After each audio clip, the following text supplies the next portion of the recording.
Okay, I'd like to welcome everyone to the 129th meeting of the 7th Council of the Municipality of South Dundas on Monday, September 12th. Before I call this meeting to order, I will, on behalf of the Municipality of South Dundas, send our condolences to the Queen's family on her passing last week. I know that she had considered Canada one of her favorite countries, and we will certainly take that honor very liberally, and certainly wish the new king well in his stead. With that, we've already had our closed session, so a confirmation of agenda this evening, Madam Clerk. Sure, Mr. Mayor, we have one addition under consent, a request from the Matilda Recreation Committee, their annual pig roast this Sunday. They're requesting attendance of the fire department, and also consent items A and G are being requested to move to discussion items. Okay. And Councilor Mellon, you had offered a Iroquois Cenotaph project update, yep. I understand, so that's in the agenda now. Okay. Anything further from any other member of council this evening? No. Okay, any disclosure of pecuniary interest and general nature thereof? See none. The adoption of minutes from August 8th and August 25th, August 8th regular meeting and August 25th special meeting, please. Moved by Councillor Lewis, seconded by Deputy Mayor Gardner, that the minutes of the 127th regular and in-camera meetings and the 128th special and in-camera meetings of council be adopted as circulated. Any discussion on either of the minutes? Seeing none, all heard the motion. Those in favor, opposed if any, motion carries.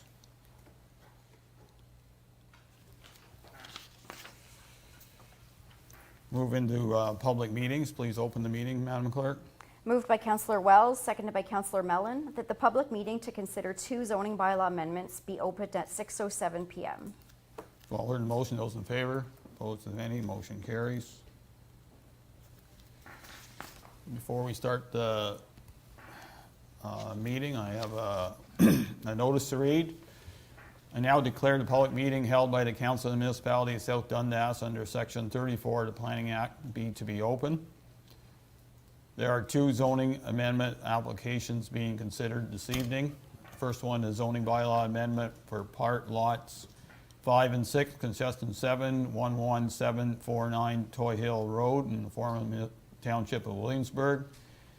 And zoning bylaw amendment, part lot 33 south and east, concession 5, former Township of Williamsburg. Excuse me. Anyone who wishes to speak in favor of or contrary to any of the proposed zoning bylaw amendments will be given the opportunity to do so. Before you make a presentation, I would ask that you provide your name and address. I am required by the Planning Act to advise you that if you do not make an oral presentation or written submission before the proposed zoning bylaw amendments are adopted by Municipal Council tonight, you will not be entitled to appeal the decision to the Ontario Land Tribunal. If you wish to make an oral submission to the application this evening, we ask that you raise your hand and proceed with your comments when called upon to speak. I will now ask our planning consultant, Stephanie Morin, to provide a brief overview of the applications, following which we will open the floor to anyone wishing to make an oral presentation on the applications. Stephanie, welcome. Thank you. Good evening, Council. So as Mayor Byveld has mentioned, we've got 2 applications on the docket for tonight. We will start with application number 11749, Toys Hill Road, Williamsburg. And then we'll proceed afterwards with 4320 Pincus Drive, Williamsburg. So this meeting is being held pursuant to Section 34 of the Planning Act, and requests to be notified of the decision can be submitted to myself at planner@southdundas.com. This meeting is an open forum for the public and council to gather information, ask questions, voice comments and concerns. So I'll go through an overview of the zoning amendments and then an opportunity for the applicant to comment or present if present. And then following the presentation, there'll be an opportunity for comments and questions from the public and council, and an opportunity for the applicant to address them if present. A decision may be made later this evening or at a later date. So as Mayor Byveld had gone over, the appeal process. So if a person or public body does not make oral submissions at the public meeting or make written submissions to the municipality of South Dundas before the bylaw is passed, the person or public body is not entitled to appeal the decision of the council of the municipality of South Dundas to the Ontario Land Tribunal. If a person or public body does not make oral submissions at the public meeting or make written submissions to the municipality of South Dundas before the bylaw is passed, the person or public body may not be added as a party to the hearing of an appeal before the Ontario Land Tribunal unless, in the opinion of the tribunal, there are reasonable grounds to do so. So, sort of to go through an overview of planning in Ontario, we start with the provincial policy statement. And the most recent one is the PPS 2020. It's the statement of the government's policies on land use planning. It applies province-wide and provides clear policy direction on land use planning to promote strong communities, a strong economy, and a clean and healthy environment. And that's sort of the top-down approach.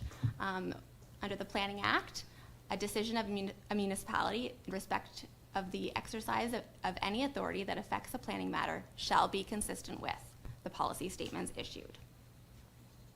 And then at the county level, we look at planning from a regional perspective. So the county has the county official plan.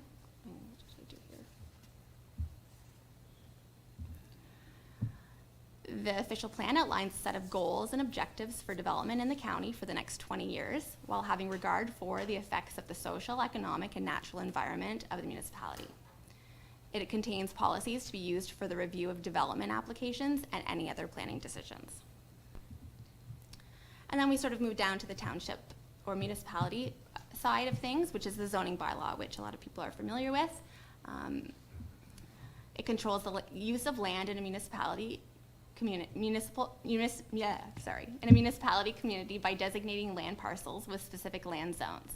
The bylaw specifies the permitted uses, so commercial or agricultural, residential, and the required standards to go with, so building size, location, setbacks, building height, that sort of thing.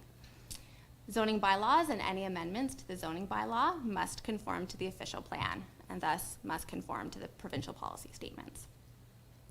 Public works and bylaws to conform with the plan. So in section 24(1) of the Planning Act, despite any other general or special act where an official plan is in effect, no public work shall be undertaken, and except as provided in subsections 2 and 4, no bylaw shall be passed for any purpose that does not conform therewith. All right, so the first application tonight is 11749 Toys Hill Road. This amendment is in relation to changing the subject property zoning from general agricultural, or A, to general agricultural special exception 84. And this will prohibit future residential uses on the retained lands of consent application number B22321, and to address the below minimum lot area in the agricultural zone. The zoning amendment seeks to fulfill a condition of consent approval. So there you've got the blue portion is the portion that we are rezoning. There has been an application made for consent as a surplus dwelling of the pink portion. So you're seeing there in that light orange color, the official plan designation for the land is agricultural resource land. And the zoning is general agricultural. So we are proposing to rezone it from general agricultural to general agricultural special exception 84. And as of September 12th, today, no agency or public comments have been received. Okay, any comments, questions, concerns from any member of council on this file? Is there any comments, questions, concerns from any member of the public this evening? Seeing none, go on. Okay. So the next application, 4320 Pincus Drive. The purpose and effect of the zoning bylaw amendment is to rezone part of lots 33, south and east, concession 5, including the retained portion of consent application B18521 from agricultural and residential hamlet to agricultural special exception 8 to prohibit future residential uses on the retained lands of consent application number B-18521. And this zoning amendment seeks to fulfill a condition of consent approval. So an application for consent was made, so the blue portion is the portion that we are rezoning. Again, this is a surplus dwelling. There was a portion at the very north end that the retained lands are consolidating with, and subject to the settlement, or not the settlement, there is an official plan amendment that when we looked at boundaries way before this official plan, the zoning bylaw was still maintaining the zones from that official plan amendment to the old official plan. So you'll see right there in the light orange, it is agricultural resource land. And then you'll see what I'm referring to and the difference between the green and the yellow. So it's the north portion is residential hamlet and and then the rest of it is general agricultural. So we're proposing to rezone it to general agricultural, special exception 8, prohibiting future residential use. And then as of today, we haven't received any agency comments or public comments. Any comments on this file from any member of council? Councillor Mellon? Yeah, thank you, Mayor Bylaw. Just out of curiosity, where is the hamlet of Williamsburg? Is any of that land that we're talking, is there any in the hamlet of Williamsburg that could be looked at in a later date for expansion? No, okay. there is not at this present moment. We are undergoing at the county level a growth management strategy. So we're studying all the lands and all the settlement areas to decide where we should be allotting lands for future residential, commercial, and employment land growth at the future. So that's coming, I think we're kind of thinking February. I'm just curious because it's so close to the hamlet and residential areas there now. I have no issues, nothing, Mayor Bylaw. Okay, well, actually, my question was related to that. My understanding is that from our original zoning bylaw amendment, what was tied in 2010 to the old plan, is different than what the residential hamlet boundaries are currently, right? Yes, that's correct. Okay, so is there any portion of this current farm that is RH? No. We're proposing the portion that's, that the two are merging into. The north portion was still zoned residential, but it is designated all prime agricultural land. Flip it back. Okay, so there's a small corner there. That small corner is from the original zoning bylaw. Okay. So I guess I'm in the same vein as Councilor Mellon. Like, this basically blocks off Williamsburg to the west because the counties have deemed it this way, and I don't want, as long as, I know that the portion to the east of that land is zoned RH, correct? Yes, that's correct. So there's expansion possibilities still left in Williamsburg? You got to understand where we're coming from as a municipal council. We're basically, if we pass this, we're going to block off Williamsburg to the west because of this farmland. This farmer may not care about that, but this does it could be prepared, forever. And that's always a risk that, once you tie down, you're tied down. And governments like that because now we've got ag land forever, but if somebody comes along and said, I wish we could have expanded Williamsburg in that general direction, it would have been nice. So That's my challenge, being an old Williamsburg person too. So absolutely, most settlement areas are surrounded by prime agricultural land. As we go through the growth management strategy, we will identify areas that are going to be in prime agricultural areas for the most part, where we need to be allotting lands. So that's something that we're looking at through that strategy, as well through the next, so that will inform the next official plan, which we are already 5 years from the passing of the first official plan. So we've got another 5 years. So in this next 5 years, we're going to be undertaking all of the studies that we need to do in order to inform the next official plan, which we will be looking at all the land around those settlement areas. Okay. Well, my recollection of that last expansion study, which was 2012, I believe, it landed up being a lot of, we shift this to shift this to shift that. And that's what caused Morrisburg to expand, because we had to rob it from here to do it here. And that's fair enough to a point, but Williamsburg is semi-serviced with sewer and could be further done if it was allowed to do that. So I guess I'm cautious in it. That's my comments to that right now. Councilor Wells, you had your hand up. One more comment. Like, if the county's a good look, you say, like 5 years down the road, or more residential, I think the counties, instead of going west, would actually, you would stay in the corridor of your 31 as far as you would go south or north, which would make more sense than going west. Now, that's just my opinion on it, but, and again, it's up to the counties at the end of the day anyways. It's actually up to the province in the end, to be honest. And if, I do agree with stopping this, but I'm not, I don't think in 5 years down the road, the counties would actually think about going west, because you got, like, just up the road, you got the ditch there, like, it's not. I understand, but And the way the sewer is, you always want to kind of leave your options open, and this closes the option. Now, rightly or wrongly, that's okay. We can do that, but I don't think not saying anything is the right thing to do. yeah, because you get in a situation, because back in 1980, I was part of putting the sewer and water in there. So right where we are now at the end, that's your highest point.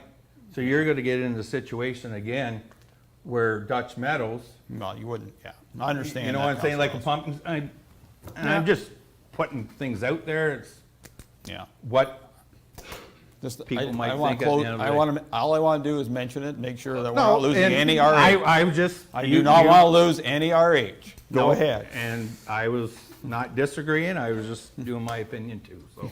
We We're actually, kind of all on the same page, but just a different page. this past week, we had a presentation from our consultant that's been working on it. And I can say that the numbers that were used back in the growth management strategy that was done for the last official plan, the numbers that they came back with is quite incorrect.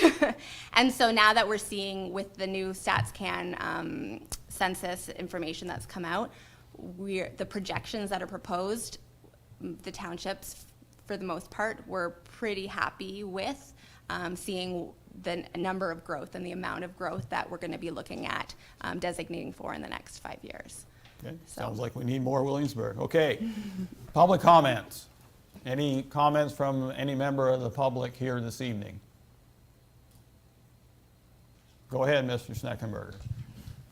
Thought I seen your hand up earlier. Name and address, please. Yeah, Arden Schneckenberger, I'm 12535 Deeks Road. I own the property to the west, so my understanding here, regardless of dark green or light green, I'm colorblind, so forgive me if I Here, got I'll the go wrong back. colors. That's all gonna be zoned agriculture? So most of it is as it is. What's happening here is that they have applied for a consent or a severance to sever off the house that's on Pincus Drive. So that is the portion that will stay with Okay. in the No, boundaries, and then the balance of the land is merging. So there is actually two properties that are merging in title. So sort of that red, I don't know if you can see it. There's a red line sort of north of the blue. Right here. Right there. So it's actually two properties that are merging together. And what's happening is, as a condition of consent, the provincial policy statements ask that we prohibit future residential construction, so as to protect the area from further fragmentation that isn't planned. Okay, I can live with this, it's no problem. I'm a farmer also. But I agree with Mr. Byvelds that the municipality should never be tied, that it can't expand in the future. Is there any other further comments from any member of the public this evening? You go ahead, Councillor Wells, Mellon. More clarification, if you will, Mayor Byvelds. So if we pass this tonight, is there any options at all that they can change this after, in the 5-year, when the 5-year official plan comes down, if there is any expansion possibilities for residential? Absolutely, yeah. Okay, job on. Okay, if there's nothing further. Thank you, Stephanie. For now, we'll motion to close public meeting. Madam Clerk, please. Moved by Councillor Mellon, seconded by Deputy Mayor Gardner, that the public meeting to consider 2 zoning bylaw amendments be closed at 6:25 p.m. I'll order the motion. Those in favor? Opposed, if any, motion carries. Okay. So tonight we have 2 delegations, I believe. First one is Monica Shade from Shade Engineering Group concerning the Fling Municipal Drain Engineers Report.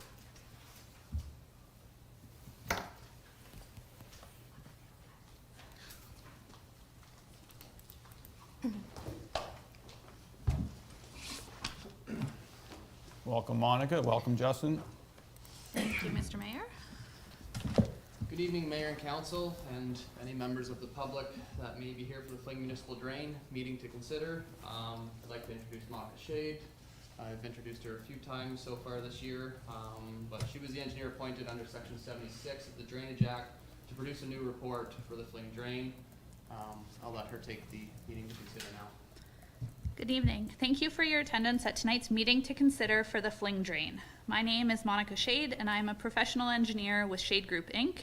I was appointed under Section 76 of the Drainage Act by the municipality of South Dundas to prepare an engineer's report. Tonight's presentation will include an introduction on the purpose of tonight's meeting, a very brief history of the existing Fling drainage system, the reason this process was initiated, a summary of my engineer's report, and an overview of what the next steps will be in the process of adopting the new report. The engineer's report was submitted to the township on July 25th, after which the municipality circulated the report along with an invitation to this meeting to all of those within the watershed. If your assessment was less than $100, you may not have received a copy of the engineer's report, but a copy is available by request from the township office. This meeting is to formally present the circulated report and allow members of council and affected landowners an opportunity to provide input and ask questions before adopting the report. Following this input, council will decide if the project should proceed or if there's any reason the report should be sent back for revisions. Assuming the decision is to proceed, the report will be provisionally adopted by 2 readings of bylaw later this evening. The Fling Municipal Drain was adopted in 1987 by way of an engineer's report authored by McNeely Engineering Limited. The 1987 report outlined the need for a system to address ongoing drainage issues that had been described as being a problem for many years. The total adopted length of the drain is just over 1 kilometer, and the drain serves an approximately 130-hectare drainage area. This is the map outlining the limits of the watershed. A copy of this map was also included within the engineer's report. The drain is the blue line that runs parallel to Muttonville Road and Haynes Road, while the red dashed outline is the watershed limits. The watershed limits were taken from the original 1987 report, and a visual field review was performed to confirm that there were no immediate concerns. The upper limits of the watershed extend past the maintained portion of Muttonville Road, encompass a portion of County Road 2, and extend down to Lakeshore Drive. The outlet of the Fling Municipal Drain is the downstream side of the road crossing culvert under Lakeshore Drive. Beyond this, there's a ditch that continues another 50 meters before dumping into the St. Lawrence.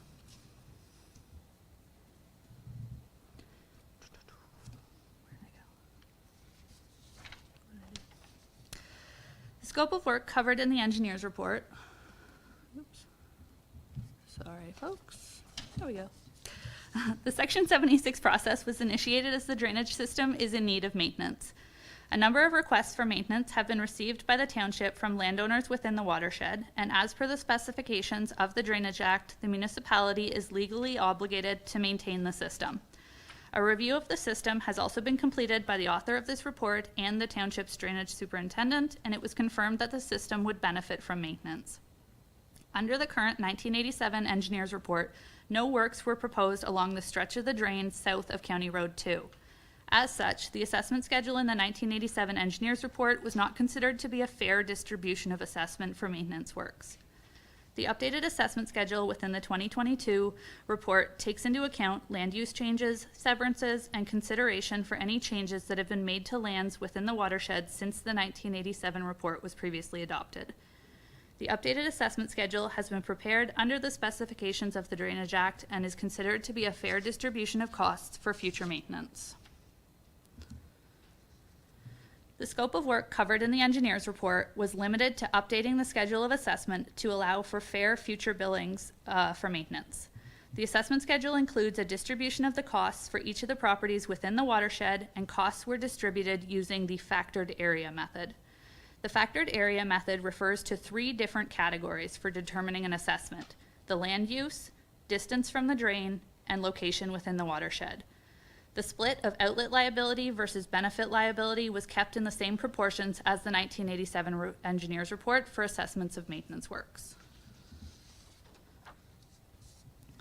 Upon completion of my presentation, members of council and landowners will be given an opportunity to ask questions. Following the question and answer period, council will decide if the project will proceed or if the report should be sent back to the engineer for edits or additions. Assuming the project proceeds and no changes are requested, the report will be provisionally adopted by 2 readings of bylaw later this evening. The bylaw will then be circulated to those within the watershed along with an invitation to the Court of Revision.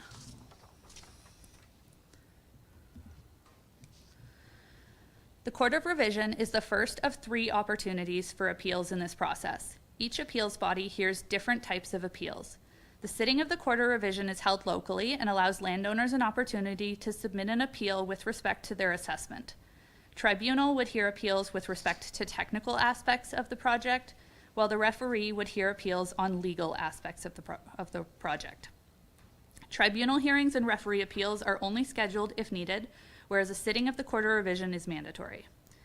If you are thinking that you would like to appeal, please ensure that the appropriate paperwork is submitted. If you have concerns or questions about the project that you wish to discuss privately, myself or Justin are available to discuss. As appeals can add significant cost and time delays to projects, we're always looking for ways to address as many questions and concerns as we can before going down that costly route. So that concludes my presentation, so I'll pass it back to council for the question period. And if you do have specific questions about your property, such as how the assessments were calculated, I'm happy to arrange for a private phone call. Okay, thank you, Monica. Are any comments, questions, concerns from any member of the public concerning this new assessment schedule on the fling drain? Stand up and give us your name and address, please. And there's the microphone, please. Dave Pitchforth, 43 Coyle Drive.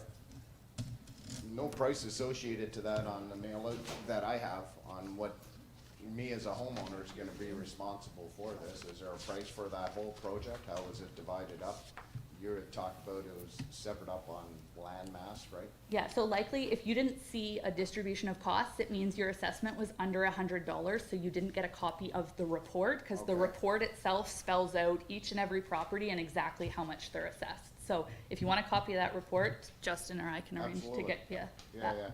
My second follow-up is, I've been building infrastructure for 40 years, so is this a replacement of the tile, or what's the whole proposed plan on this? Obviously, you went and had it scoped, right?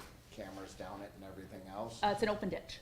It's open ditch? Yeah. So you're proposing closing it? Like, No. this is all the details I'm missing. Yeah, you're missing the report. So Yeah. you're missing the key details Yeah. here of the report. Do you want to talk about the maintenance plan? So, I'll back up to your first point. Most properties on Coyle Drive are assessed under $10 through her report. So I can get, actually the report's there, so if you know your roll number, we can look it up. If not, I'll email it to you later. Yep, absolutely. For the maintenance aspect of it, once we go through all of the appeals period, we're gonna have to go to a tendering process. And I get then, it. from there, I gotta get proper permits from all of the appropriate authorities. Yeah, I know, I sit on about 5 or 6 PUCC committees. Yeah, I'm so pretty it's, familiar yeah, so we with got all the environmental aspects of it, but then it'll be open tender for, the majority of work is all just a re-excavation of the ditch because it hasn't seen any maintenance, I'm gonna say, probably since it was, constructed in '87. Yeah. So it's been a long Yeah, time, so you so gotta it's- scrape it. there's trees growing in it. Yeah, I get There's it. a little bit of bank failure in a couple of spots that we could probably get away with reshaping and seeding. Yep. We'll likely get away from riprap on that one. Okay. For the most part, it's a shallow water course. So my next question would be to council is, if this is an infrastructure project, why would certain individual or homeowners be dinged on picking this up and this wouldn't come out of the infrastructure budget of the overall municipality and or? So I'll allow those two to explain the Drainage Act, because that's what it's based, this is all done underneath the auspices of the Drainage Act, so go ahead.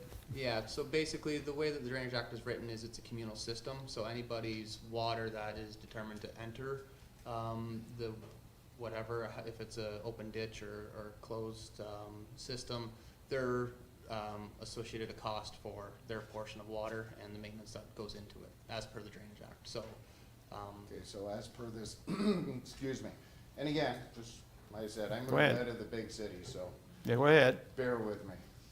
So, and I notice, and, you know, like I said, I do infrastructure for a living. I see people closing in ditches all the time. Who's sizing the pipes that are going in the ground and to what degree?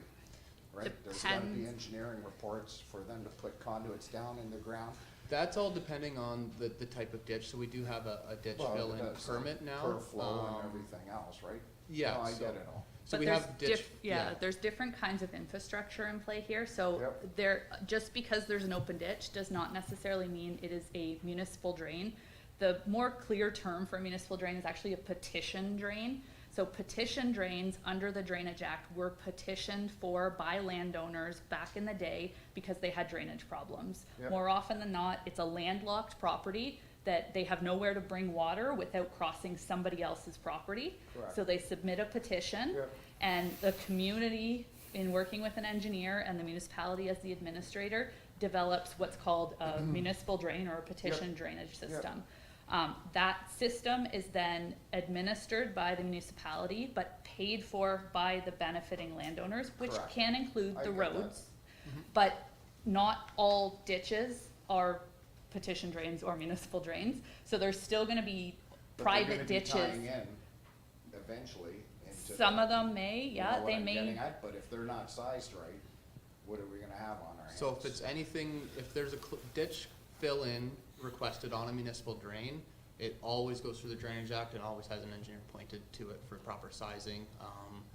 And it has to go through certain sections of the Drainage Act to get approved. If it's a private ditch or a road ditch, it generally goes through our transportation department for sizing and permitting. Okay, okay, yep, that's good. If I can see after, so I can Yep. get that report. Thank you. Okay. Are there any other comments, questions, concerns? Yes, sir? My name is Ted Miller. I live on the end of Muttonville Road. It's 5482. I have the 18. Can you speak to the mic, because we Yeah, my name is can, a Kent. little louder, because I Hello? can barely Hello? hear you, sorry. Can you hear me? Yeah, good? that's better. So I own the property at the end of Muttonville. 5482 is the address. There's 18.5 acres there. It's on the actually the west side. So from what I can see, most of the drainage that goes on in Muttonville is obviously on the east side of that ditch, of that road, correct? It's hard to see in the Correct. pictures, right? Yeah. The open ditch there is a road crossing culvert under Muttonville that takes stuff from the east across. A tiny one. I maintain that whole road actually myself. I keep it cleared, I cut the lawn, and a lot of the erosion that you were talking about that I see is, most of that is part due to the farmer with his plowing.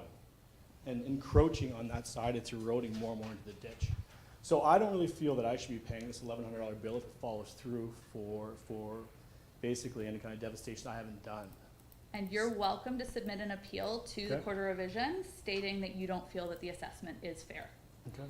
So that's kind of the next steps there. If you want to opt to go that route, Justin can help you kind of explain the paperwork that's involved, either that or either one of us can set up a phone call even before you head down that route to discuss kind of how I got to where we Yeah, got exactly. to in terms of the assessments and how that's all come together, so. And then where does this end for the expenditure when it comes to homeowners having to dish out any funds? I see there's the $1,100 for the engineering portion of it, but when it comes to, when it's issued, it's tendered, are we still paying? So in the back of the report, Mhm. there was an assessment schedule which included construction costs as well as engineering costs. Okay. The construction costs is my best educated guess on what the project should cost. It will go to tender, and obviously that's subject to whatever the market is playing at that time.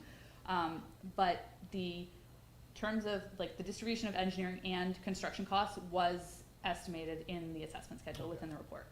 And would we not save a little bit of money if we actually use municipalities? I think they have a tired machine for doing ditches. Is there a reason why we're contracting this out? That's the Potentially? typical process Okay. for maintaining, like I've worked as a drainage superintendent throughout a big portion of Eastern Ontario, and that's standard practice.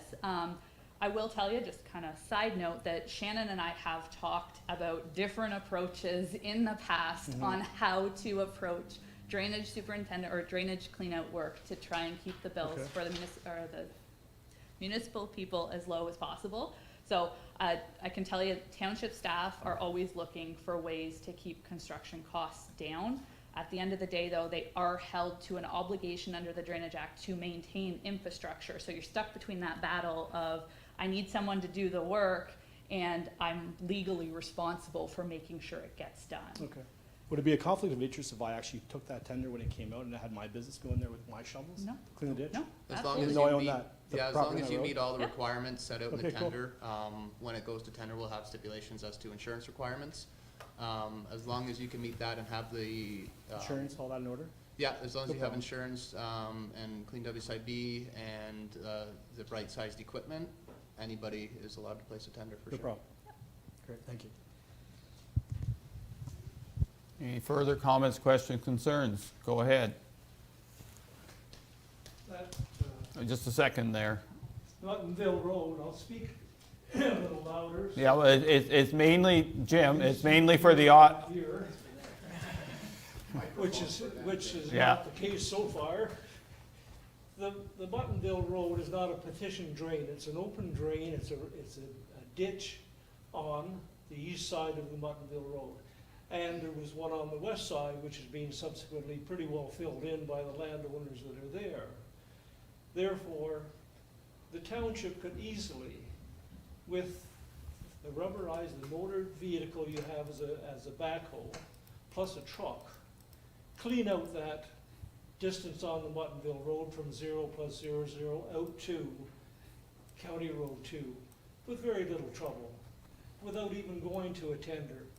And you could assess, if you wished, part of that cost back to the homeowners. I live on the south side of County Road 2, West Half of Lot 36. It's a different number here, I don't know why, but I think I'm 53 or something. And the numbers at the end, what does that indicate? Which numbers? Sorry, there's a lot of numbers in the report. Which Sorry? numbers? There's a lot of numbers in the report. Which numbers are we referring to? Well, it just, there's a bar across and there's numbers one after the other That's just for ease at of the end. identification. Anyway, I'm saying that we're looking at an exercise of futility to name the fling drain north of County Road 2, and that's where the work is going to be done. If you wish to have a petition drain that is not following a road, then you go from County Road 2 out behind the trailers on the Haynes Road, across the road and out to the river. But I don't know how you can call an open ditch drain the fling drain, not petitioned, not recognized as a drain like the one that comes out to Castleman Creek, Stata Creek, and so forth, and the ones in the north part of the township. Thank you. thank you, Jim. Just a question to Monica and Justin. You are planning on cleaning out from 2 to Lake Shore, We're correct? cleaning out the whole thing. Yeah, and Start that, to finish. and no disrespect, Jim, but we are doing the south end this time too, so, Are you speaking to me, sir? yes, sir. We are gonna do the south end of that drain. This encompasses both the north piece and the south piece. The drain apparently is not going to be touched, that's Yes, where all we are. the trees are. Yes, we are. Yes. Not according to this. Yes. Anyway, I'm okay. Please. Oh, I think are you talking about south of Lake Shore? No, not south of Lake Shore, south Just South of south County two? Road. of 2. South of Lake Shore is not part of the drain. Is there any other comments, questions, concerns on the fling drain report? Seeing none, as Monica and Justin have alluded to, you have opportunities to challenge your assessments according to a set pattern in the Drainage Act. And if you do want to do that, then please fill in the appropriate paperwork with either Justin or the clerk, whoever has to have it, and the tribunal will listen to your concerns. With that, thank you, Justin, so far, and thank you, Monica, Thank you. so far. That's me. I'm talking about this.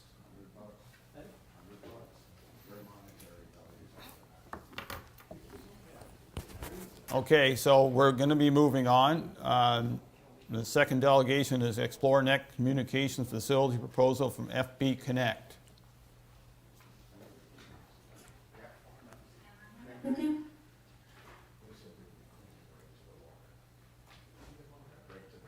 Are you able to hear me today? We can now, Jacqueline. Okay, lovely. Good evening, Mayor Byfields, council members, and any public who may be attending tonight in regards to this matter. My name is Jacqueline Johnson, and I'm here tonight from Forbes Rose Limited on behalf of Explore Communications. And I would like to start off by thanking you for your time tonight. To give you a brief outline, I'm here to discuss 3 telecommunications towers Xplornet has proposed in the municipality of South Dundas. Jacqueline, The first- Jacqueline, Yes. can I stop you for a second, please? Are you going to, Sure. are you going to discuss in any part the one along County Road 31 north of Garlow Road, south of County Road 7 called the 6th? Yes. So I'm just going to be doing a very brief introduction of that project. It's not, however, in front of council tonight to ask for concurrence. We just would like to give just a brief overview of that project. Okay, but so that's it. I will tell council in public right now that I will declare pecuniary interest on that project because my son owns that farm. So when that portion comes up, it'll go back to, I know it might be for information, but I want to make sure I'm clean and I will file the appropriate paperwork. Yep. Can appreciate that. After. Thank you. Go ahead. Okay, thank you. So the first 2 towers I will be discussing tonight have already gone through our consultation process that's required by Industry Canada and are therefore in front of council tonight to ask for concurrence. The 3rd tower, the 6th, I will be speaking on has yet to go through that public consultation process, and I'll be therefore giving you just a brief introduction of that project and be coming back to council at a later date to ask for concurrence. The aim of these 3 towers is to fix coverage gaps, improve wireless speed for existing customers, and also to expand coverage to new customers within your municipality. Now more than ever, high-quality internet is vital to our society, and it is our goal to help provide those services to the residents of the municipality of South Dundas. The report included in the meeting agenda by the planning department was very thorough, so I will just be giving a brief overview of each tower to save time. To follow the order in the agenda, I'm first speaking on Xplornet Tower ON 8299 Morrisburg. The Morrisburg Tower is a 45-meter tall, light-duty self-support tower located at 10 Campbell Street in Morrisburg. The property is located on land designated as industrial on the north side of Morrisburg. We completed the consultation process by first reaching out to the planning department for comment. We then sent out a public notification package via mail to all properties located within 135-meter radius of the proposed installation. This list was provided to us via the municipality, and there was 15 individuals noted on that list. We also placed a public notice in the local papers of the Morrisburg Leader and the Chesterville Record. These ads ran on August 3rd and August 4th, respectively. There was a 30-day commenting period, and as of the comment close date, September 6th, we received no comments or concerns. One item to note for this tower is that there is a monopole located approximately 225 meters southwest of the proposed tower. Co-location is always our first option when looking at installing equipment in a new area. We did a site sharing investigation and found that the only available space on this monopole that could accommodate our equipment was at 35 meters. Unfortunately, this height would not allow for the RF signal to propagate appropriately. And were we to use this space, not only would we not be able to improve our existing coverage and speed, but we would actually lose some of our existing coverage base. It is for this reason that we deem this co-location as not a viable option. The next tower I would like to discuss is ON 8297 Iroquois. This is a 60-meter tall light-duty self-support tower located approximately 470 meters northeast of the Highway 2 and Carmen Road intersection on the north end of Iroquois. This property is also designated as industrial.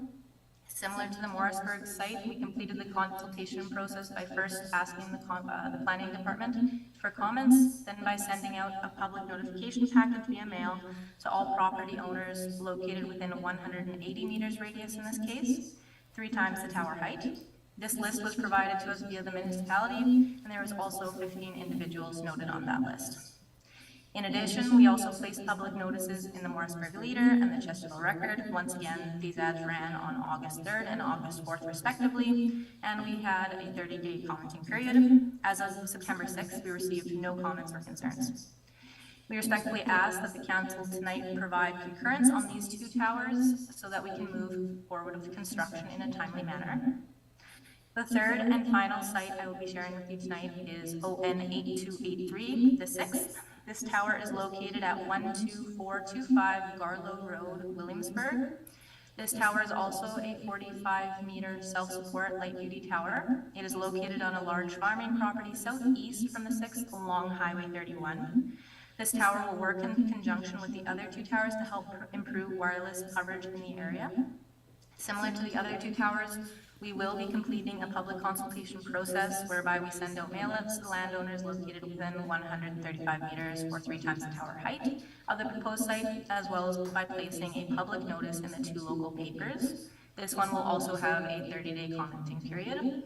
Once consultation is completed on this tower, we will be coming back to council to ask for concurrence. I would like to thank you once again for your time tonight, and I am available to field any questions you may have. Okay, so questions on the 2 sites, the one Morrisburg site, the one Iroquois site, are the ones we'll be dealing with tonight. The one on Garlow is one for later, but if there's any questions that council wants to ask, then I'll turn over to Deputy Mayor to ask those questions. So Deputy Mayor on Morrisburg and Iroquois, please. Thanks, Mayor Byveld. Jacqueline, based on tonight and things moving forward, what's your rough timeline for this? Typically, as soon as we receive concurrence, Xplornet likes to get boots on the ground, and I would expect that they would try to get these towers up before snowfall. Oh, okay, perfect. Because I mean, I know a lot of our residents have had some issues, especially working from home or whatever the case may be. So this will definitely give. The other question I had was, how many customers, what's your customer base? Like, what's the impact going to be with the installation of these towers? You know, I actually don't have access to that information right now. If it's something that you would like, I can request it. But typically with these towers, the goal is one of 2 things. One, to reduce speed bottlenecks. So the more people you have using the infrastructure on one tower, the slower that service will be. So by placing new towers, we can improve speed, upload and download. And secondary will be to expand that existing coverage to new customers. Okay. The only reason why I asked that question at County's Council when we've had this discussion about expanding this type of infrastructure, it is nice to have those numbers just because it just shows the investment and also the potential impact, especially in that industrial park. So thank you. Councilor Lewis? Deputy Mayor Gardner asked my question, so thank you. Council Wells? I do have a question, Jacqueline, for that tower in Iroquois. As we know, these towers, they are needed, but they are very unattractive as far as looking at them. So my question to you would be, the property that you have this, the site in Iroquois, is there any reason you couldn't move that back to the east side, northeast side of that property? Because the property you have on Campbell Street 10 is right back in the far, it would be the northwest corner of that property. So does the location, if you move that tower back 100 yards, I don't know the distance here, make any difference? So there's kind of a couple factors that we look at when choosing the specific location. Typically when we find a landowner who's willing to work with us, we kind of give them the option of where to choose, or where to place the tower, within the limits that we have for height, and the availability of how much the equipment can really send out its signal. So, like I said, typically it's based off of the landowner's preference on how they use the land, where it would be best for them. And secondly, it would be the height of the land. So if there's any difference in the existing, like if there's a hill, for example, in one corner, could we place it on that hill instead of perhaps in a location in the far corner that's a bit lower? In this specific case, I don't know off the top of my head, but if it is of concern to you, I can look into it. Well, it's just like farther out of sight, out of mind, right? So everyone talked about the one at Tim Hortons there, like we need it, but that could have been put somewhere else too at the time, but anyways, that's before our time, but I'm pretty sure both towers are on the same landowners, so no, I'm just curious if it could be moved back, or like you said, it's mostly up to the landowner because you're renting the property from them, so. Exactly, yeah. Thank you. Council Mellon? Right on. Okay. Do you want to ask if council has any questions on the Garlow Road site? Because I can't. Does council have any questions on the Garlow Road site? They've just introduced it. They haven't had, but okay. It was introduced, I would have sooner seen it introduced when it was at the stage that these two are at. Yeah. Not bring it up to, we're gonna see anyways, but that's not the way protocol goes. So even though Jacqueline, it's not a big deal, but I would have sooner seen a report than the way you kind of put it on us. It wasn't an agenda. I didn't even have a clue about a third tower. So I don't like surprises at the end of the day, so. Other than that, I guess we'll see it down the road. So just the comment on the process, not on the actual Yeah. location. Okay. Anyone else? Councillor Lewis? No, Councillor. Okay. Back to you, Mayor. Okay, thank you. If there's nothing else for Jacqueline. Thank you, Jacqueline, for coming to South Dundas and informing us on the new towers proposed for Iroquois and Morrisburg.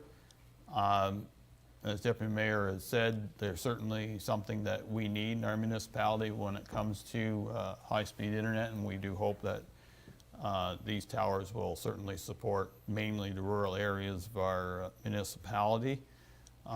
We will ask staff on the process. I know that we did pass policy recently, so maybe council needs to be refreshed on that, not saying it's right or wrong, but then we can see if there's anything we need to fix up on our own end. So with that, thank you very much. Thank you for your time tonight. Okay, then we'll move into action requests. First one's PE 2022-25, the Morrisburg ExploreNet Tower Letter of Concurrence. Moved by Councillor Wells, seconded by Councillor Mellon, that council considers the ExploreNet Communications Incorporated proposal complete, and that the municipality approves the assessment of the process Xplornet has undertaken to date for the construction of a telecommunication tower in South Dundas to maintain and improve broadband internet services, reduces the setback from another communication tower from 2,000 meters to 250 meters, and further directs staff to provide a formal letter of concurrence. Stephanie? welcome Okay, back.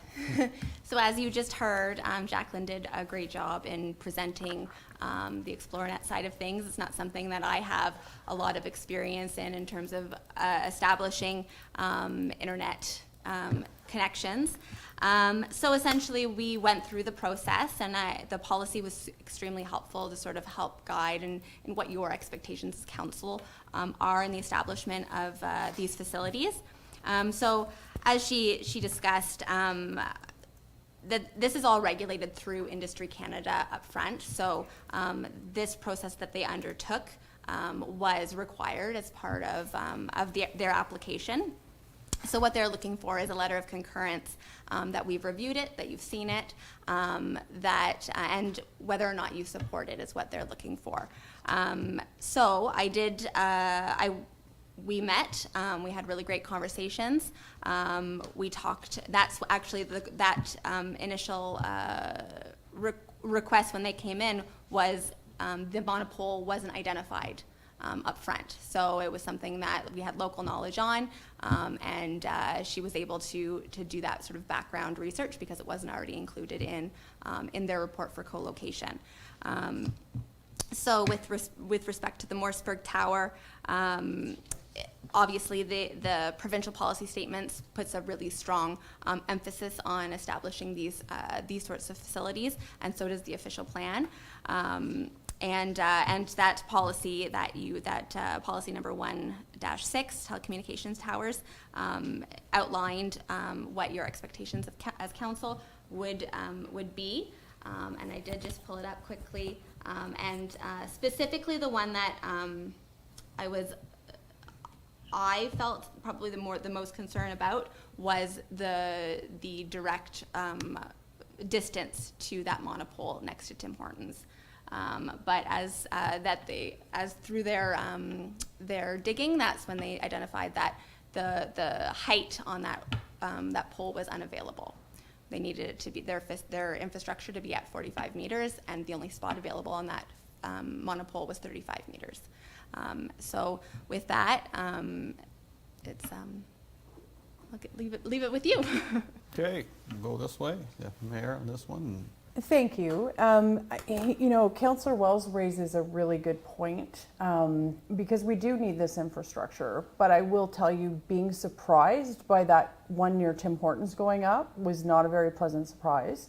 And our investment with the streetscape, you still see that ugly pole. So I think it's just a notice to staff that even though we need these infrastructure items, if we can maybe not approve big ugly ones in the middle of town would be good. Because it's important with the visual and stuff like that, because I'm very similar to Councillor Wells, and I've heard over and over again, and in reality people thought it was this council because it went up during this council, but it wasn't. So it's important to also get the lay of the land, we don't want to at one point where you're driving just approaching the roundabout and you look and see 20 towers. It's going to look ridiculous. So I think it's just important that we also do a visual check as well. I'm not saying I would say no, but I'm saying it's important because there's the landscape as well, right? Yep, absolutely. Councilor Lewis? I'm not going to disagree with my colleagues. That tower there, as far as I'm concerned, should not be there. It is an eyesore, and I've listened to people over and over and over. I'm almost having nightmares on that tower of the complaints of where it is, the location. So I think in the future, when a tower is going to be put into place, it shouldn't be in the middle of the town. And that's where I'll leave it. Councilor Wells? Disregard Tim Horton ones. The other two towers I have no issues with them. Like I said, I made a point about seeing if the one up at Carmen Road could be moved.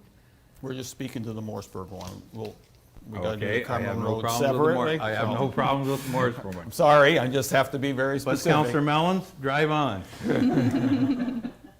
You don't have an issue apparently, you had an issue No, I before. mean, my colleagues better realize that maybe they ain't the prettiest things in the world, but I live back in God's country where we look at windmills and main power lines running through, and it's part of life, it's part of doing business. If we don't have the towers, we don't have the internet service, it's a fine juggling act, I have no problem, let's drive on.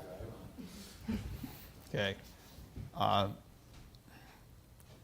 I don't have, like, I think this, where this one's cited is certainly more appropriate, and I think the policy that we followed this time was much better than the last one, where it was just between the director of planning at that time and the mayor, and it did, you know, it landed up not going well, because no one knew about it till it was halfway up in the air, and where's this tower come from? And then you start digging, and the rules are much more simpler then, because we just capitulated the industry Canada. Now we don't. Now we have something that at least they'll hear us out. In the end, both this one and the next one came off our water towers, correct?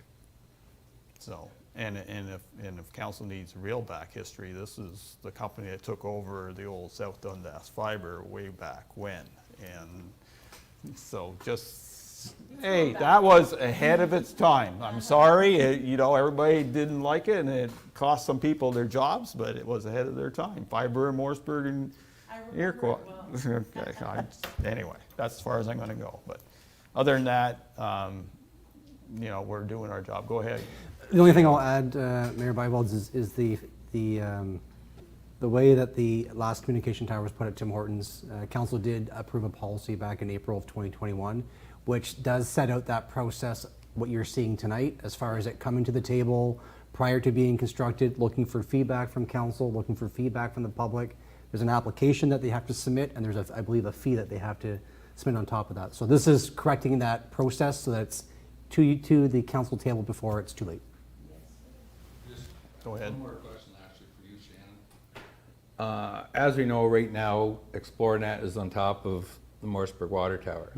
So do we have, obviously we would have a lease with ExploreNet? Yes. So obviously this is going to go through. Are they going to pay? I would like to see them pay straight through their lease, or? I guess it depends on what the lease says. Go ahead. Well, I know, but So through you, Mayor, like, to we're Council being Wells. nice, like. We haven't yeah. received any notification from ExploreNet yet as far as their cancellation of their agreement, so maybe there's some leeway time as far as them getting the new tower up before they pull on us. They did some upgrades as part of our water tower, so whether they're looking at keeping both, we're unsure. My only concern, I will say, in regards to the Iroquois one, which I want to get some feedback, is in regards to our BearCom, which is our fire equipment, as well as our SCADA system, to make sure there's no interference. I'm sure that was part of the process probably by ExploreNet to make sure there's no interference. Well, I would assume between Okay, both so- companies. So let's Yeah, focus so on that's- Morrisburg, yep. please, and Yes, then sorry. those questions can come out for Okay, the Iroquois perfect. Tower, Okay. because its location is Yep. kind of, it does have some challenges. Yep. Okay, anything more on the Morrisburg? All heard the motion, those in favor? Opposed, if any, motion carries. I know it's challenging when you have two, but it has to be done properly. Next one, PE 2022-26, Iroquois ExploreNet Tower Letter of Concurrence.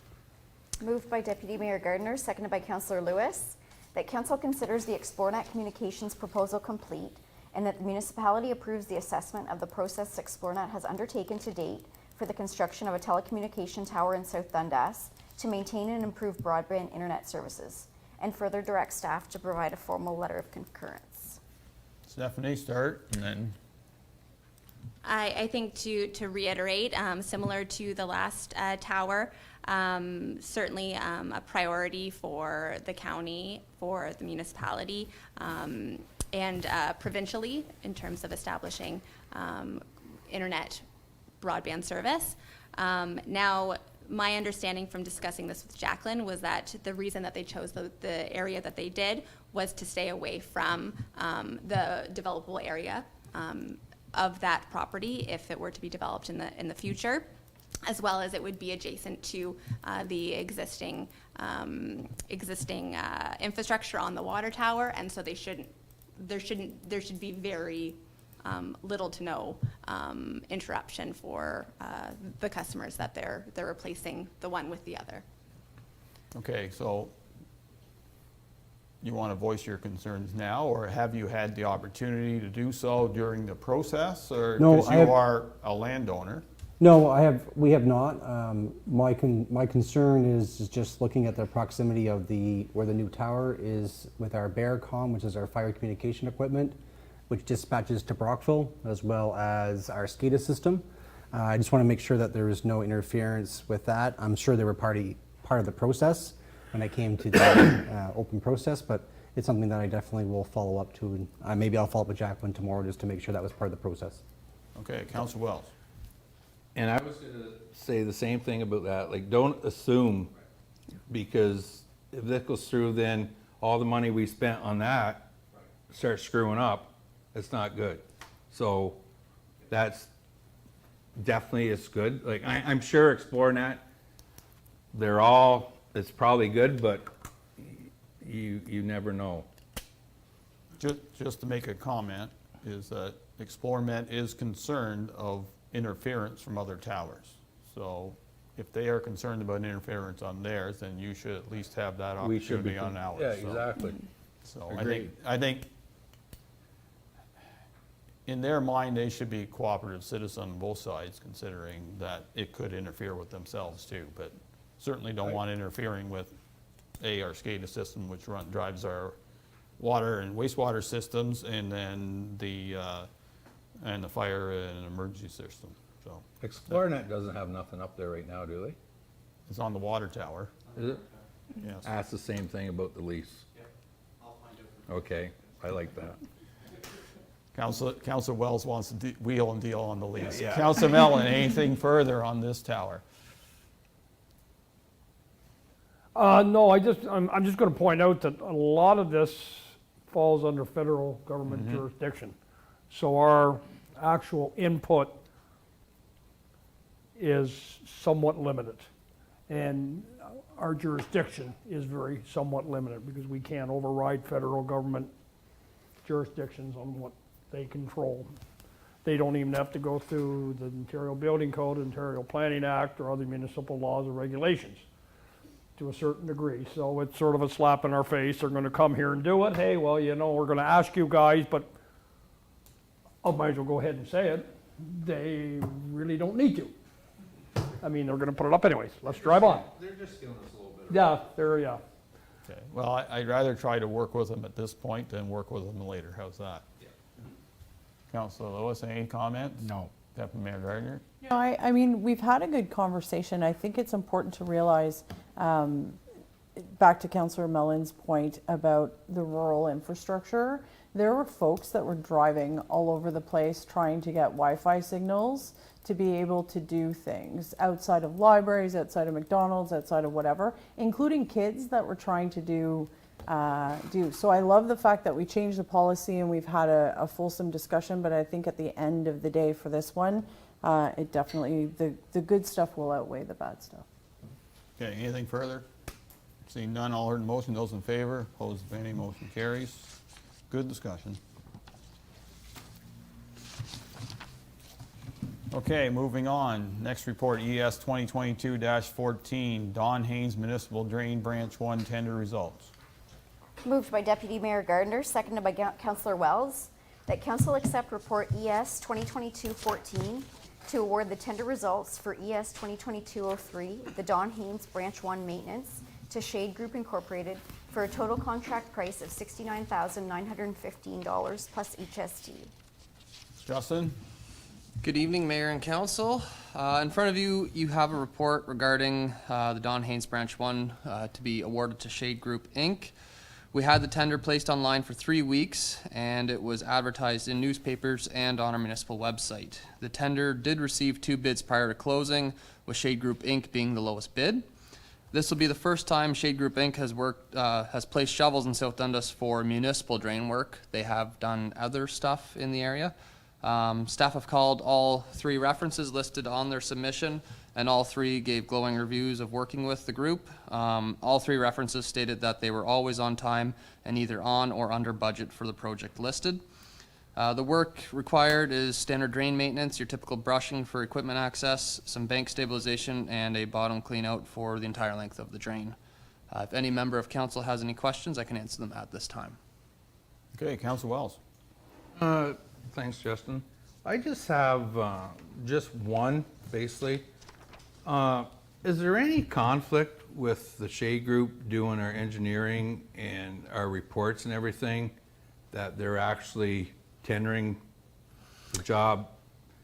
Like, it just seems like if I was one of the contractors and things are engineered, and usually engineers, if there's contingencies or everything, they have the say over it, or you have it, but did you check into that prior to them submitting a? Yes. So through you, Mr. Mayor, to Councillor Wells, Monica and I did discuss that. There's a couple things in play there. One, Monica, the appointed engineer, is not the one doing the work. It will be Alan, who has signed the contract, and I believe there was a separate witness that, so they have like a bigger company than just one. Two, the report is already submitted and adopted by bylaw, so the report is binding, so she can't change what is said in the report. And three, now that the report is submitted to the township's drainage superintendent is in charge of overseeing the work instead of the engineer. The engineer, if it was a construction of a new drain, it would be a different story because the engineer is the one that signs off on the completion of it. But because it's just standard maintenance, it's superintendent's duty. It's just, which, Yeah. it's all good, but I'm just saying, you might get people asking. Yeah. And we did do, like, obviously went through the public tendering process, and I ensured that this one was out for 3 weeks to give everybody ample time. So I do kind of see where you're coming from, Councillor Wells, but in fairness to the community, we did only have 2 bids on it, so.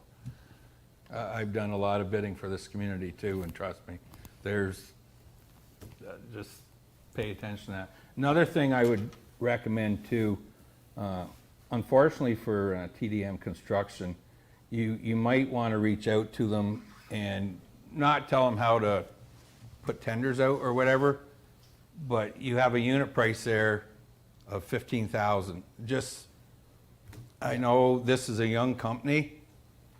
Reach out to them and say, like, a unit price is, obviously you made a mistake, but it's just something that, just to kind of help people along. I know it's not our job to do that, but it's just something that, because they have been pricing other thing and they have got some, so they should know that, but it's just a courtesy little note to maybe give them.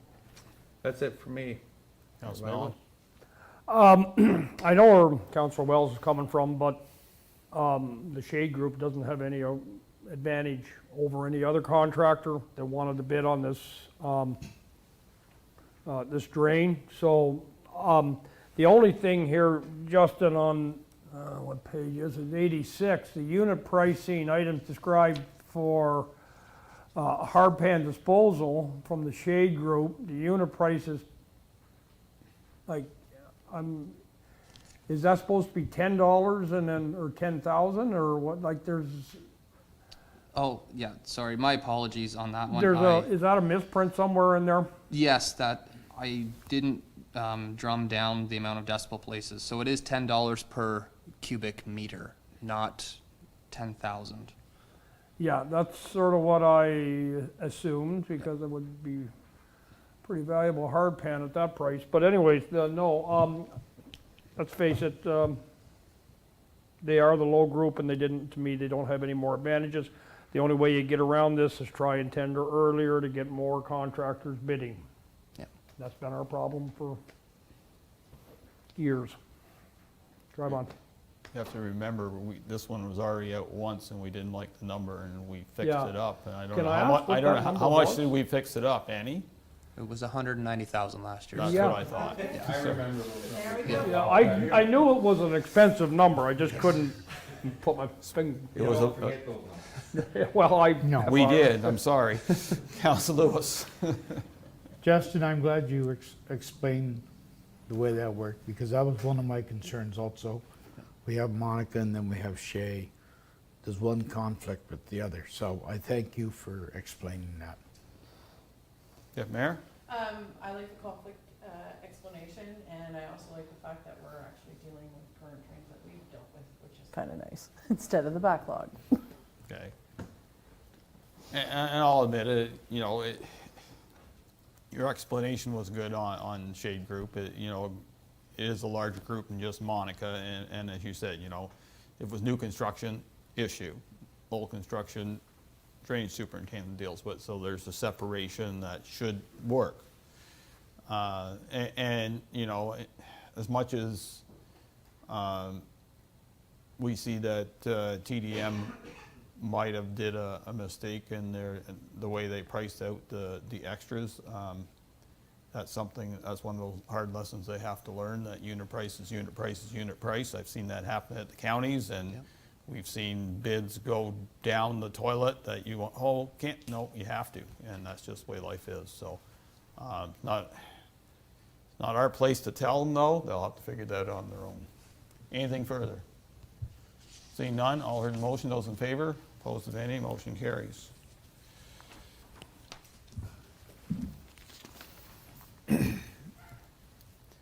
Next one, ES 2022-15, Zandbergen Municipal Drain Realignment Tender Results.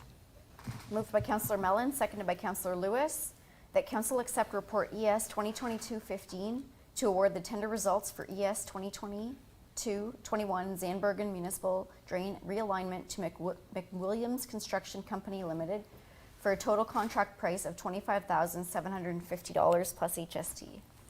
Justin? Good evening, thank you again.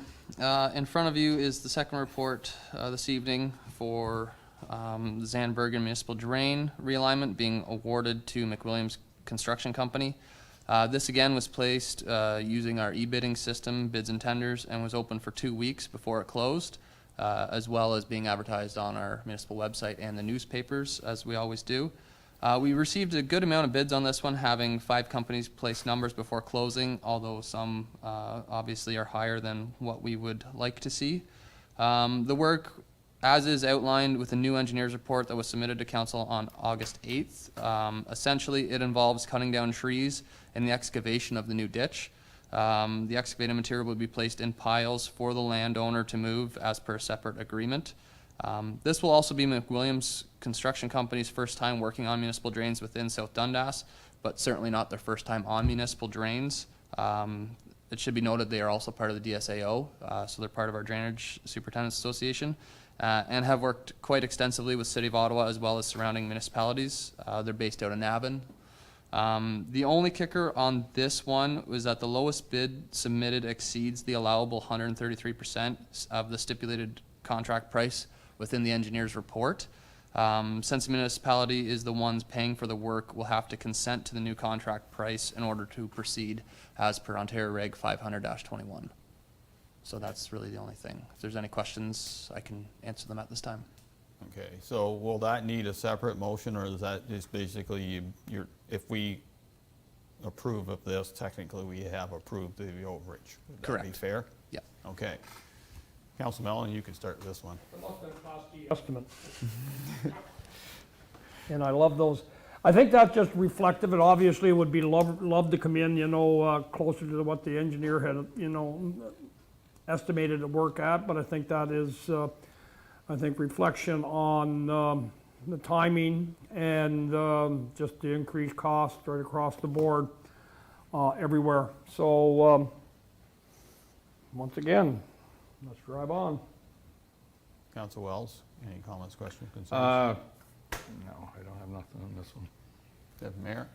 Just maybe a silly question, but you highlighted the reference check on the last one you brought forward. I mean, I know they're part of the association, but is there still a process with reference checking? Yeah, so through you, Mr. Mayor, all 3 references they used were the City of Ottawa employees, and yeah, I called them, and they're good with all their work that they do. They're all the drainage supers for City of Ottawa. Okay, So if this drainage super is happy with a contractor, What about a reference from the smaller municipalities? I could get one. I'm just, you have, I mean, just in general, Yep. same organization, same questions, same thing, and you're comparing a little bit of apples to orange, just a little bit. I mean, City of Ottawa work, we've had some contractors that are used to dealing with the big rigs in town, and yet here we are, a smaller municipality. It'd be interesting just to see if they're because we work a little bit differently. I understand it's under the Drainage Act and stuff, but there's, you just, yeah. I just think we need to be consistent. All right. Council Lewis. No. Okay. I'm not sure if there's a consistency. I think what tells me that McWilliams bid it as fair as they could is that, and I'm going to exclude the bottom ones because they really didn't want the work unless we were giving it to them. But even the local contractor was almost twice as much anyway. So I think it's bid as fair as it could be. Okay. From an engineering point of view, it's hard to guesstimate how much it's going to cost to dig new. I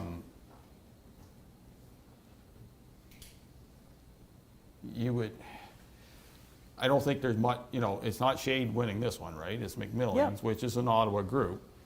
Shovel's a shovel, a shovel. If they want to drive down here, I'm assuming they know that it costs money to drive down and all their costs are involved in doing their work. So. But I've learned. And I understand. 4 that- years at this table, not to, I've learned not to assume, right? Yeah, I know, we shouldn't assume, but I'm gonna trust Justin to make Okay. sure he's done his job, because in the end, it'll be him digging it out if it didn't work right. Okay, I will go with that then, Mayor.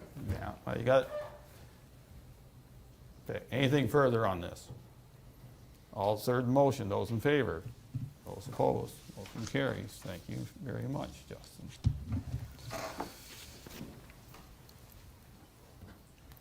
Next one, PE 2022-27, Matilda Hall renovations. Moved by Councillor Mellon, seconded by Councillor Lewis, that council accept report PE 2022-27 to award the Matilda Hall bathroom and flooring upgrades to solid general contractors in the amount of $122,000, $574.68 plus HST.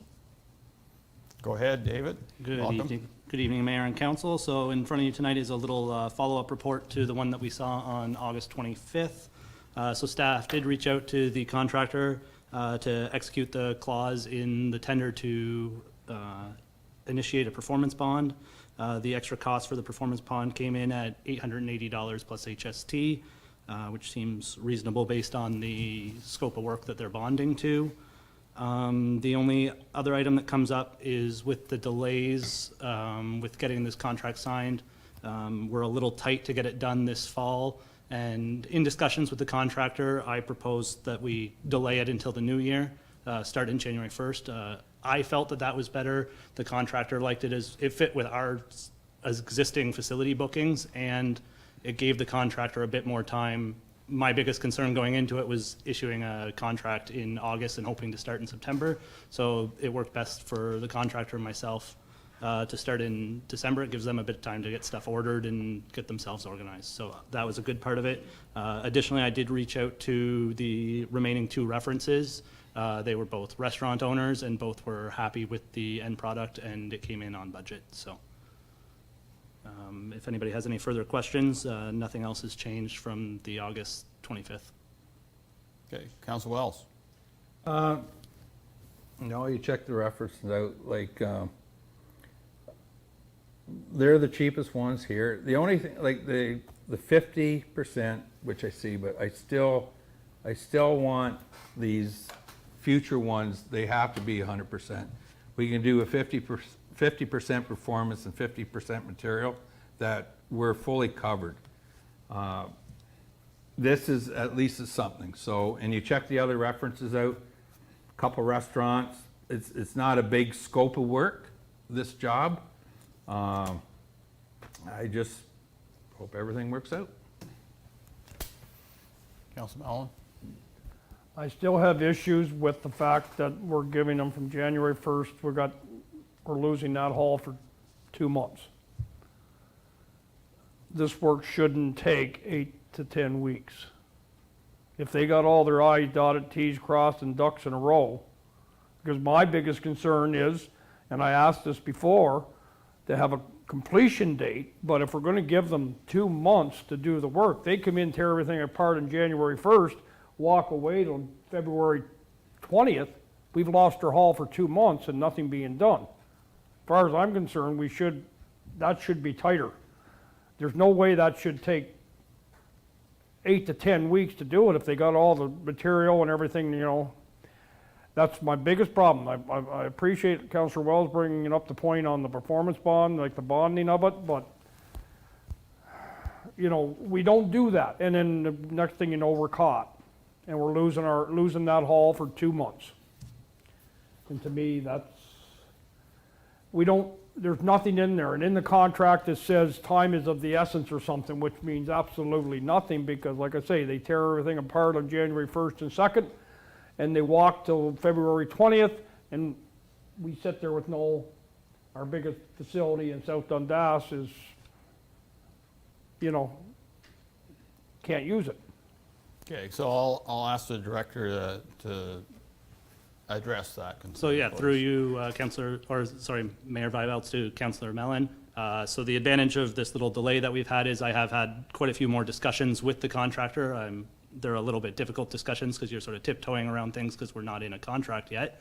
But when we were talking scheduling, initially they were a 10-week schedule, which was them trying to start within 2 weeks and then go. So you'll see that that's cut back to 8 weeks now. And I would say based on my feelings in talking to the contractor, he's pretty comfortable. He was comfortable taking away 2 weeks, and it almost sounded like they could do it a little faster, but they don't want to over-promise and then under-deliver. They'd rather under-promise and over-deliver.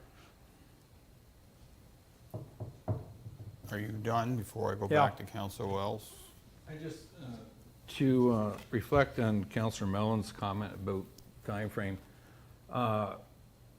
by this getting pushed ahead to January 1st, that what I feel will probably be the timeframe before was pretty quick.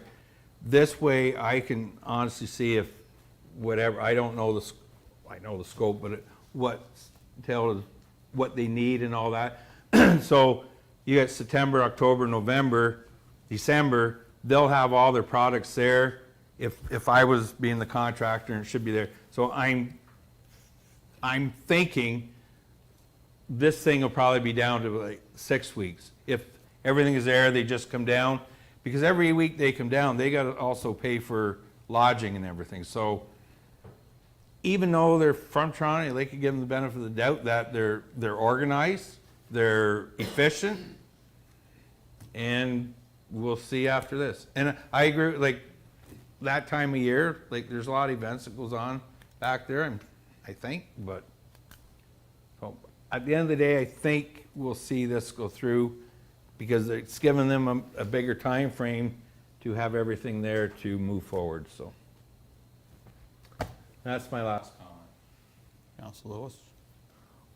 Well, David, what I'm looking at here, it seems like it's a good number of jobs completed. I have no issue with the 8 weeks. And if you want to wait until January 1, that's most likely better because they should have all the products to bring with them for the jobs they're going to do.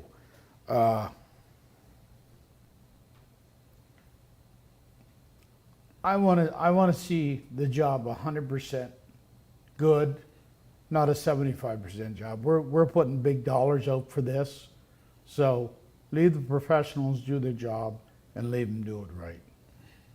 That's all I have to say. Mayor? I have a couple of concerns. Just clarification. So the grant for reporting requirements, it would be okay to do the shift? Yes. So Okay. I'm good with the yes. Okay. And number two, the community groups that have been told that this was going to happen in the fall, how much of an impact is it on them to shift? Were there cancellations or whatever? Because you are going to get, we're switching it a little bit, and I think that's a heavy impact for folks that are trying, especially after the last 2 years, to get back on their feet. And I want to be reassured that we're picking a time where the damage, impact, whatever, is minimal, because I think that's important, because we've kind of done a bait and switch a little bit. So yeah, through you, Mr. Mayor, to Deputy Mayor. It's a tough one, for sure. Most groups that reached out that, I've had the struggle for the last 6 months of with a few people who have booking, but most have been open to other halls. I would say, there's one or two that I know, like the Chamber was looking to have an event in there, and they're having it in the Civic Center instead. And there was another booking that called a couple weeks ago, and it was still on the fence then. I said, if you're really looking to move forward quickly, you can reach out to Dunbar, or we can look at Civic Center. So most of them have been given other alternatives. Okay. So as best you can. And then the other balance is, at the end of the day, it's a bathroom and flooring upgrade, which is perfect winter work for a contractor. I know that. I think So- I'm just worried because I know some of the, like if you think about the House of Lazarus, they used to have a fairly big event back there in later fall, major fundraiser for them. I just want to make sure that we're connecting, and it sounds like you're giving other options, but I just want to make sure that we're doing some damage control. Go ahead. So I'll add one more thing to that. So in the tender, there were 4 blackout dates that I had, which is basically the reason why we didn't just shift it from September, October that I was originally hoping to get it into to November, December. Okay. Because there's 5 bookings in there that I'd already committed to. Perfect. And one's like the House of Lazarus. I think there's 2 House of Lazarus. I think there's a Lions event. Okay. Some of those that we're trying to, those groups are great. They're trying to book their event in January. They booked them in January. It was hard for me to say no. Yeah. So what I did is I wrote the tender around those dates. Awesome. I think that's just the important conversation, is to reassure the community groups that that has been taken into account, which it sounds like it has. So thank you for clarifying. Right, anything further from any member of council? I'll say this before we close up and vote. I recognize your concerns, Deputy Mayor, over dates, but the challenge is we want this project has been on the books as long as I've been sitting around this table, and including the one in Williamsburg, and Councilor Lewis knows well that various councils have tried to get this done. It's good that we're going to finally do it. We promised ourselves to do it when we shifted the stuff around last year. I'm looking forward to the upgrades when I attend the Dundas Farm Show in early March, because he's thinking now, said, so there's your first big event, and I'm pretty sure there are some other events that tend to coincide in those weekends. So we had an event there last year in the middle of the year. It was actually early June this year, where people from other areas of Eastern Ontario and Ontario came to our hall, and to be quite honest, I was rather embarrassed that they had to go and use our washrooms at Matilda Hall that hadn't been upgraded since 1977, when Councillor Mellon and I christened the place, I think. So it's been a while. It's time. It's overdue. I know it's a challenge. I know we have a new group there. We certainly are probably going a little bit out on the stick here, but I'm going to trust that they come through for us and do what we need to do. Yes. I'm just going to say, it's not that I don't want the project. I just wanted to make sure that the background conversations had occurred, so there's no surprises. I don't disagree. You can plan this well and That's still right. make it happen. And I'm saying this as an outgoing mayor. It doesn't matter. It's got to get done. Anything further? All heard the motion. Those in favor? Opposed, if anything? Motion carries. Okay, next one, PE 2022-28, Arena Entrance Project Phase 2. Moved by Deputy Mayor Gardner, seconded by Councillor Wells, that Council accept report PE 2022-28 to award Phase 2 of the detailed design services for the arena entrance renovation to Bryden Gibson Architects for a price of $53,750 plus HST. David, go ahead. Thank you, Mr. Mayor. So in front of you is a report with regards to Phase 2 of the arena project. I won't go too in-depth on the different steps in the arena. I think we went through that pretty hard in 2021. So this is our next step. So it'll take us from the schematic design that we've already completed. Council reviewed that. We went ahead with option A. So this will bring us from that all the way to tender-ready documents. And all we have to do at that point is we are shovel-ready. We're just waiting to get our funding aligned. So it was put out as an RFP, which council's aware doesn't always go to the lowest bidder. It's scored by staff. In this case, 3 staff reviewed the 2 proposals that did meet the qualifications. The third one, they didn't have their price broken down as outlined in the RFQ, which made it difficult to review. It was very close scoring. Out of 1,000, they scored within 14 points of each other. As you can see in the pricing, Braden Gibson came in at $53,000, and Architecture 49, who did do the Phase 1 report, came in at $75,550.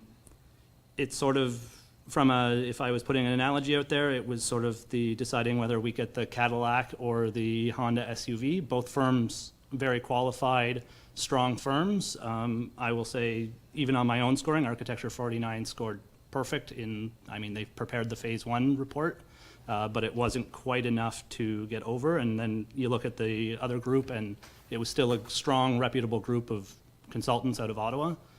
They had good experience in recreation. They had done work at Ottawa U in making some of their basketball courts accessible, some of their outdoor areas there. So those were some of their key projects. And they have done work in this area. I know the resumes highlighted some projects at the Brockville General Hospital, and I think the architecture group did all of Phase 1 at the Winchester Hospital as well. So they weren't out of the realm of working in this area, which kept their scores high enough and made up that the price savings is a benefit to the municipality. So this was the sort of the advantage of breaking it up into 2 phases, is that there was a chance we might end up with a different designer, but at a cost savings to the municipality and the residents. That's about all I have. So if anybody has any further questions on the report, I'll happy to answer them. Deputy Mayor? I'd put my Honda against a Cadillac any day. But anyway, with this, it's so important to have these shovel-ready projects for grants and stuff. So, I mean, it's another big number, but it is vitally important to go after the funding envelope. So I believe the staff have done their due diligence, and I'm okay with it. Councilor Lewis? No, I believe staff has done their job, and it's good to see that we're stepping into Phase 2. I tip my hat to all that has been involved in this, because those steps have, they were a nightmare whenever I was there, for God's sakes.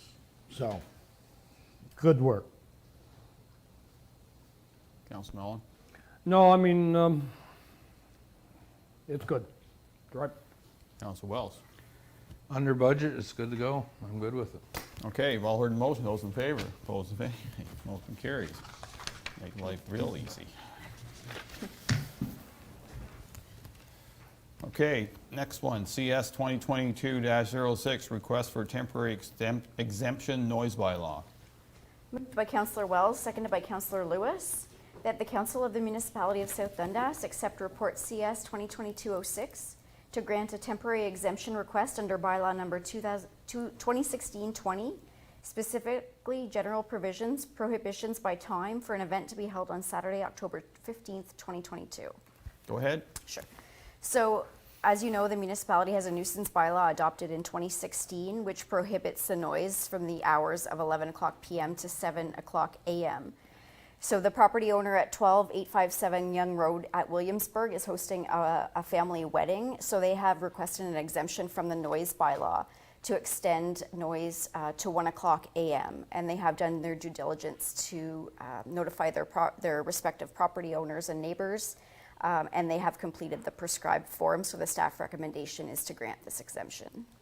Okay, any comments, questions, concerns from any member of council on this? Seeing none, all heard the motion. Those in favor, opposed, if any, motion carries.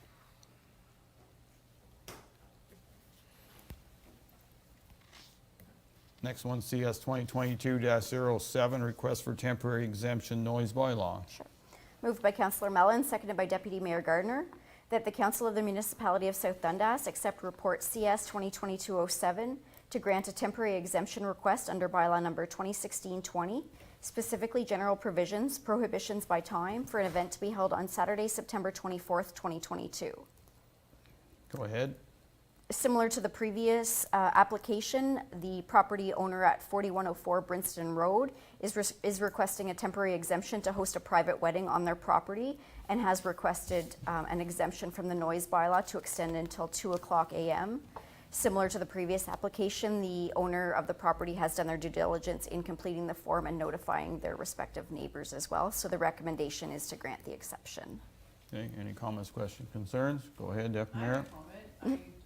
Thanks, Mayor. I just think this is the way to do it. Like, I think our residents going through the due diligence, there's nothing worse than pitting residents against resident. So it'd be interesting to see how they felt the process was to get this. Obviously, it's fairly easy. Like, what was the return on it? Like, how quickly did they apply and then it comes to us? Like, is it? So the is it a second one fast that I process? just went through, Deputy Mayor Gardner, came to us 5 minutes before the agenda went out the other day. So we Perfect timing. processed it, do a quick staff report. Obviously, this one was the essence of time as the wedding, and it was actually a staff member. Yeah. But it's just good to see the process, and we obviously want to move quickly for our residents. Well, and I just love the fact that they're asking, doing due diligence and doing whatever, and that our process is quick. Yes. Because there's nothing worse than having a process and For it's sure. cumbersome, then why bother? Exactly. So, perfect. Thank you. Okay, anything further? All heard the motion, those in favor, opposed, if any, motion carries.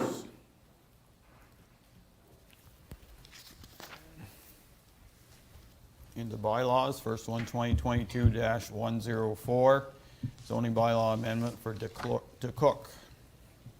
Moved by Councillor Wells, seconded by Councillor Lewis, that bylaw number 2022-104, being a bylaw to rezone vacant land on Toy Hill Road, being the retained portion of consent application B 22321, more specifically known as parts of lot 5 and 6, concession 7, from general agricultural to general agricultural special exception 84, be read and passed in open council, signed and sealed. Stephanie, anything further? Just as we heard tonight. I Okay, think. anything further from any member of council on this one?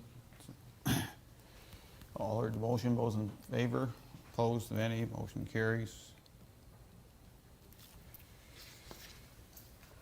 Next one, 2022-105, zoning bylaw amendment for NLB Farms, Inc. Moved by Councillor Lewis, seconded by Councillor Mellon, that bylaw number 2022-105, being a bylaw to rezone vacant land on County Road 18, being the retained portion of consent application B 18521, more specifically known as part of lot 33, concession 5, from general agricultural to residential hamlet to general agricultural special exception A 8, be read and passed in open council, signed and sealed. Anything further, Stephanie? No. Any other further comments from any member of council on this? I think you noted our concerns about the RH. All heard the motion, those in favor, opposed, if any, motion carries. Thank you, Stephanie. Council. Next one, 2022-106, Shade Group, Inc. contract for the Don Haynes Municipal Drain Branch 1. Moved by Councillor Wells, seconded by Deputy Mayor Gardner, that bylaw number 2022-106, being a bylaw to execute an agreement with Shade Group Incorporated for the Don Haynes Municipal Drain Branch 1 maintenance, be read and passed in open council, signed and sealed. Anything further, Justin, on this? No, sir. Anything further from any member of council on this contract? Seeing none, all heard the motion, those in favor, opposed, if any, motion carries.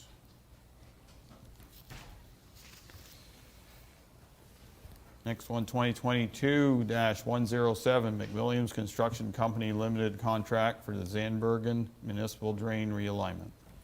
Moved by Deputy Mayor Gardner, seconded by Councillor Lewis, that bylaw number 2022-107, being a bylaw to execute an agreement with McWilliams Construction Company Limited for the Zandbergen Municipal Drain realignment, be read and passed in open council, signed and sealed. Anything further, Justin? No, sir.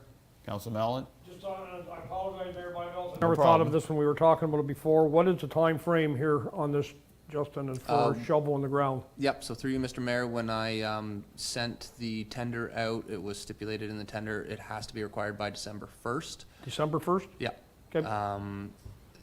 I was talking to the contractor and he asked, when can I start? I said, not until soybeans are off, as there's soybeans in the way for that one. I was out there not that long ago. Well, you guys know they're still looking a little wet right now, so we're hoping we can get them off soon, but that depends on the beans right now. Okay. The penalty is paying for the beans, so just, okay, and they're $700 today. Okay, kind of. The report was in our favor today, Councillor Wells, that's all I can say. If you've watched Trading Places, you'll all fully understand what happens. If there's nothing further, all heard the motion, those in favor, opposed, any, motion carries. Thank you. Justin?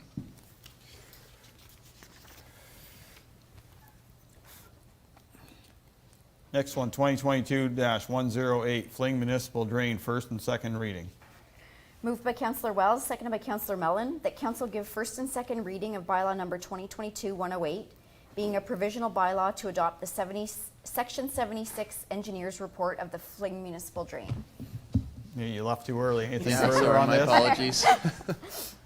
Nothing further on this? Nope. Now that council understands it goes through 2 readings tonight, Yeah. then they'll come back at our next meeting and if there's no issues for the third, if there's no issues.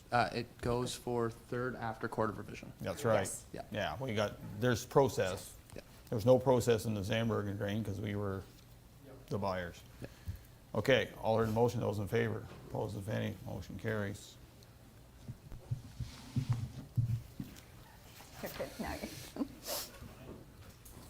Next one, 2022-109, Solid General Contractors, Inc. contract for Matilda Hall Reno.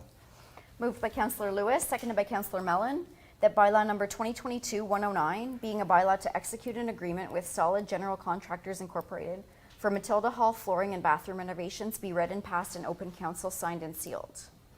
Nothing further on this, David? Anything from any member of council on the contract? Seeing none, all heard the motion, those in favor? Opposed if any, motion carries.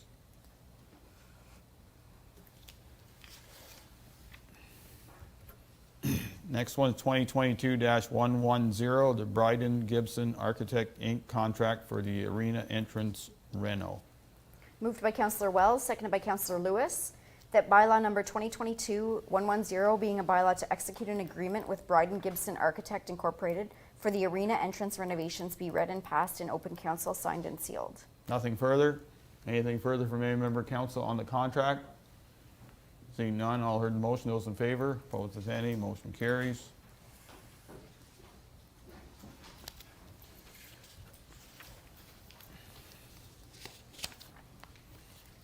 Next one, 2022-111, sidewalk maintenance. Moved by Councillor Wells, seconded by Councillor Mellon, that bylaw number 2022/111, being a bylaw to redefine the winter maintained sidewalks for the municipality of South Dundas, be read and passed in open council, signed and sealed. Jeff, welcome. Thank you, Mayor and Council. So at the Committee of the Whole meeting held on August 10th, Council was presented with the new sidewalks in Morrisburg with the Roundabout. We needed to modify our winter maintenance as to which ones we plow and which ones we do not. So the proposed additions were supported at that time by Council. This bylaw reflects the updated schedule and rescinds the previous bylaw. I can answer any questions which you may have at that time. Okay, any comments, questions, concerns on this bylaw? Seeing none, all heard the motion, those in favor, opposed if any, motion carries.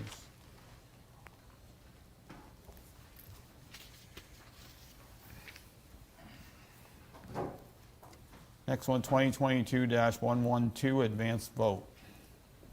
Moved by Deputy Mayor Gardner, seconded by Councillor Lewis, that bylaw number 2022-112, being a bylaw to establish advanced voting and reduced hours of voting in a retirement home for the 2022 municipal election, be read and passed in open council, signed and sealed. Go ahead.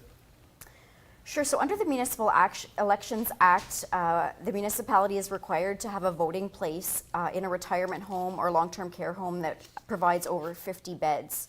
So in the case in South Dundas, we have the Chartwell Hartford Retirement Home just down the street from us here, which has over 50 beds. So in consultation with their staff, we have arranged to have an advanced vote at the Hartford on Thursday, October 20th, between the hours of 11 a.m. and 1 p.m. And we would directly provide the voter letters to the residents at that time.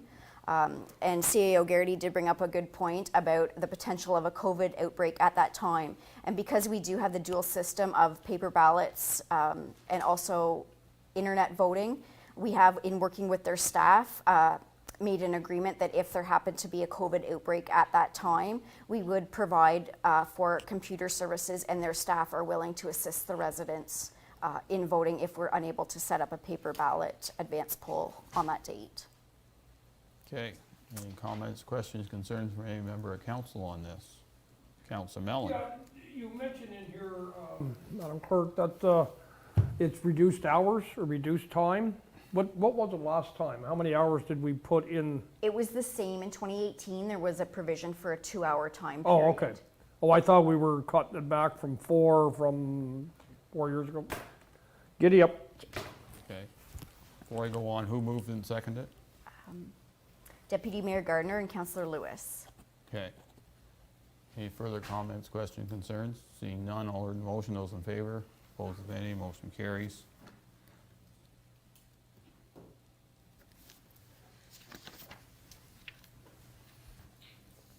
Consent agenda. Moved by Councillor Wells, seconded by Councillor Lewis, that all items listed under general consent section of the agenda be adopted as presented, save and except for items 10A and 10G being moved to discussion items. Okay, so tonight we have a key information report on the online recreation facilities booking system.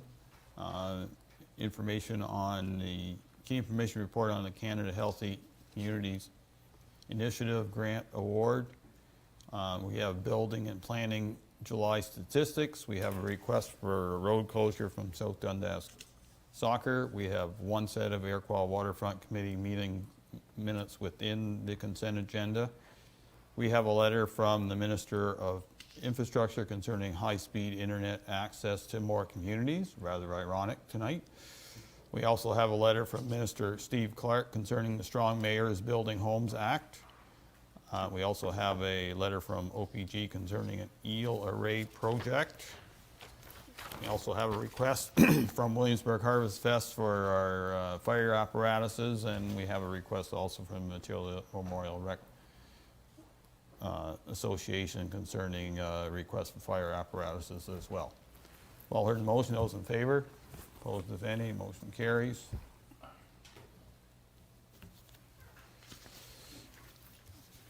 Okay, boards, committees, discussion items. First one is county council. I was at county council from 9 till 1, and if there's more that I haven't filled in, Deputy Mayor will have to fill in the rest. I was promised by the warden that the council would be done by noon, but we failed. We're good at failing, and maybe I'll make this recommendation right now, those who are at county council next year, that we have 2 meetings a month instead of 1, because you're not doing it in 3 hours anymore than you used to. It's not going to be my problem, but just a suggestion. So going through the agenda, we did have delegation from Jacqueline Milner concerning a speed reduction request on County Road 27. That is where the Somerstown Forest is located. Her main concern is over wildlife within that area, and she was honestly suggesting that we do it in more areas of the county than that. So there will be a report coming to either this county council meeting next week or the one after concerning that. We had our presentation of our asset management plan, and it was a very good asset management plan from a dollar point of view. The counties have kept up their assets very well, probably better than any other municipality in certainly Eastern Ontario. We had discussion on signage at the intersection of County Road 19 and 27, which is also Somerstown Road, and it was deferred to look at the possibility of four-way stop instead of the recommended signage. We had two official plan amendments. The one that was noted for South Dundas was concerning the cannabis production and processing amendment. So those rules are now in the official plan, so that'll help not only South Dundas, but all lower tiers on how to site these facilities and production units. And we had an information on our one window permitting. The counties used their municipal modernization funding to do an online portal for permitting, mainly through the transportation department, and it's going to be shared within a lot of municipalities in Ontario, and it's going fairly well. There was a draft roundabout cost-sharing policy, and I'll let Deputy Mayor speak to that after. Update on the street sweeper. So, as I told council last time, counties were going to buy a street sweeper for a little less than 500 grand, and we apparently have our name on one for next year. We had projects update. I will mention the one that I know about on County Road 18, which is the one just past Broad Green. Have they flipped it? Okay, so they're having concrete issues, and I will say also this, that their communication on updating is not very good. So there are challenges with aggregates, what I'm hearing. I don't know what's going on 31 north of Winchester. I haven't been by that project on the East Castor, but it was probably similar. So they were going to be the end of November before they were getting that project done. So just be aware of that. The one on 18? 18. I can buy There today, and they still have the approachments to put concrete down yet and pave like they're. They haven't flipped it though. No, and that's the problem. They're still on the north side. Yeah, so. I think they got the top done, but the end and bottoms, I think Yeah, they were working on them actually today when I went through. The counties were pushing the project, but there were some challenges. We all know about what happened with the Doran Bay, and they're done now. Doran Creek, the one on Lake Shore is done now. So those kind of South Dundas projects are done. The one that's getting done started yesterday was the one by Tolly's on County Road 18, taking out the bridge over the Hosick Creek and putting it in box culverts. So hopefully that goes well. We did have road needs study update. There was a good report in the leader about it, but there are a few projects to be done in South Dundas going forward, which would be 31 and your road, County Road 1, between Hulbert and Irish Headline, not this year, or not next year, but the year after. So my glance of the road needs study update, and I did depart then, that was it was a very common sense one. It didn't jump all over the place. It concentrated on actually roads that had to be done, which is a change. I think we got caught up at the counties, and now we can start looking at those roads that we've ignored for a while, so that's a good thing. But from what I understand, the consultant was very pleased with our road system, the way it was presented. And with that, I'll turn it over to you on the draft roundabout cost sharing policy, and then if you want to put anything more on the road needs study that I wasn't there for. Okay, so the draft roundabout cost sharing policy came about because I pushed it. We did not have an agreement, correct, Shannon, prior to this. So one of the issues with the Iroquois roundabout and not having maintenance efficiently done was there was actually no agreement on who does what. So we had a bit of a discussion. I haven't updated staff on this. I did not feel that the cost-sharing policy was robust enough.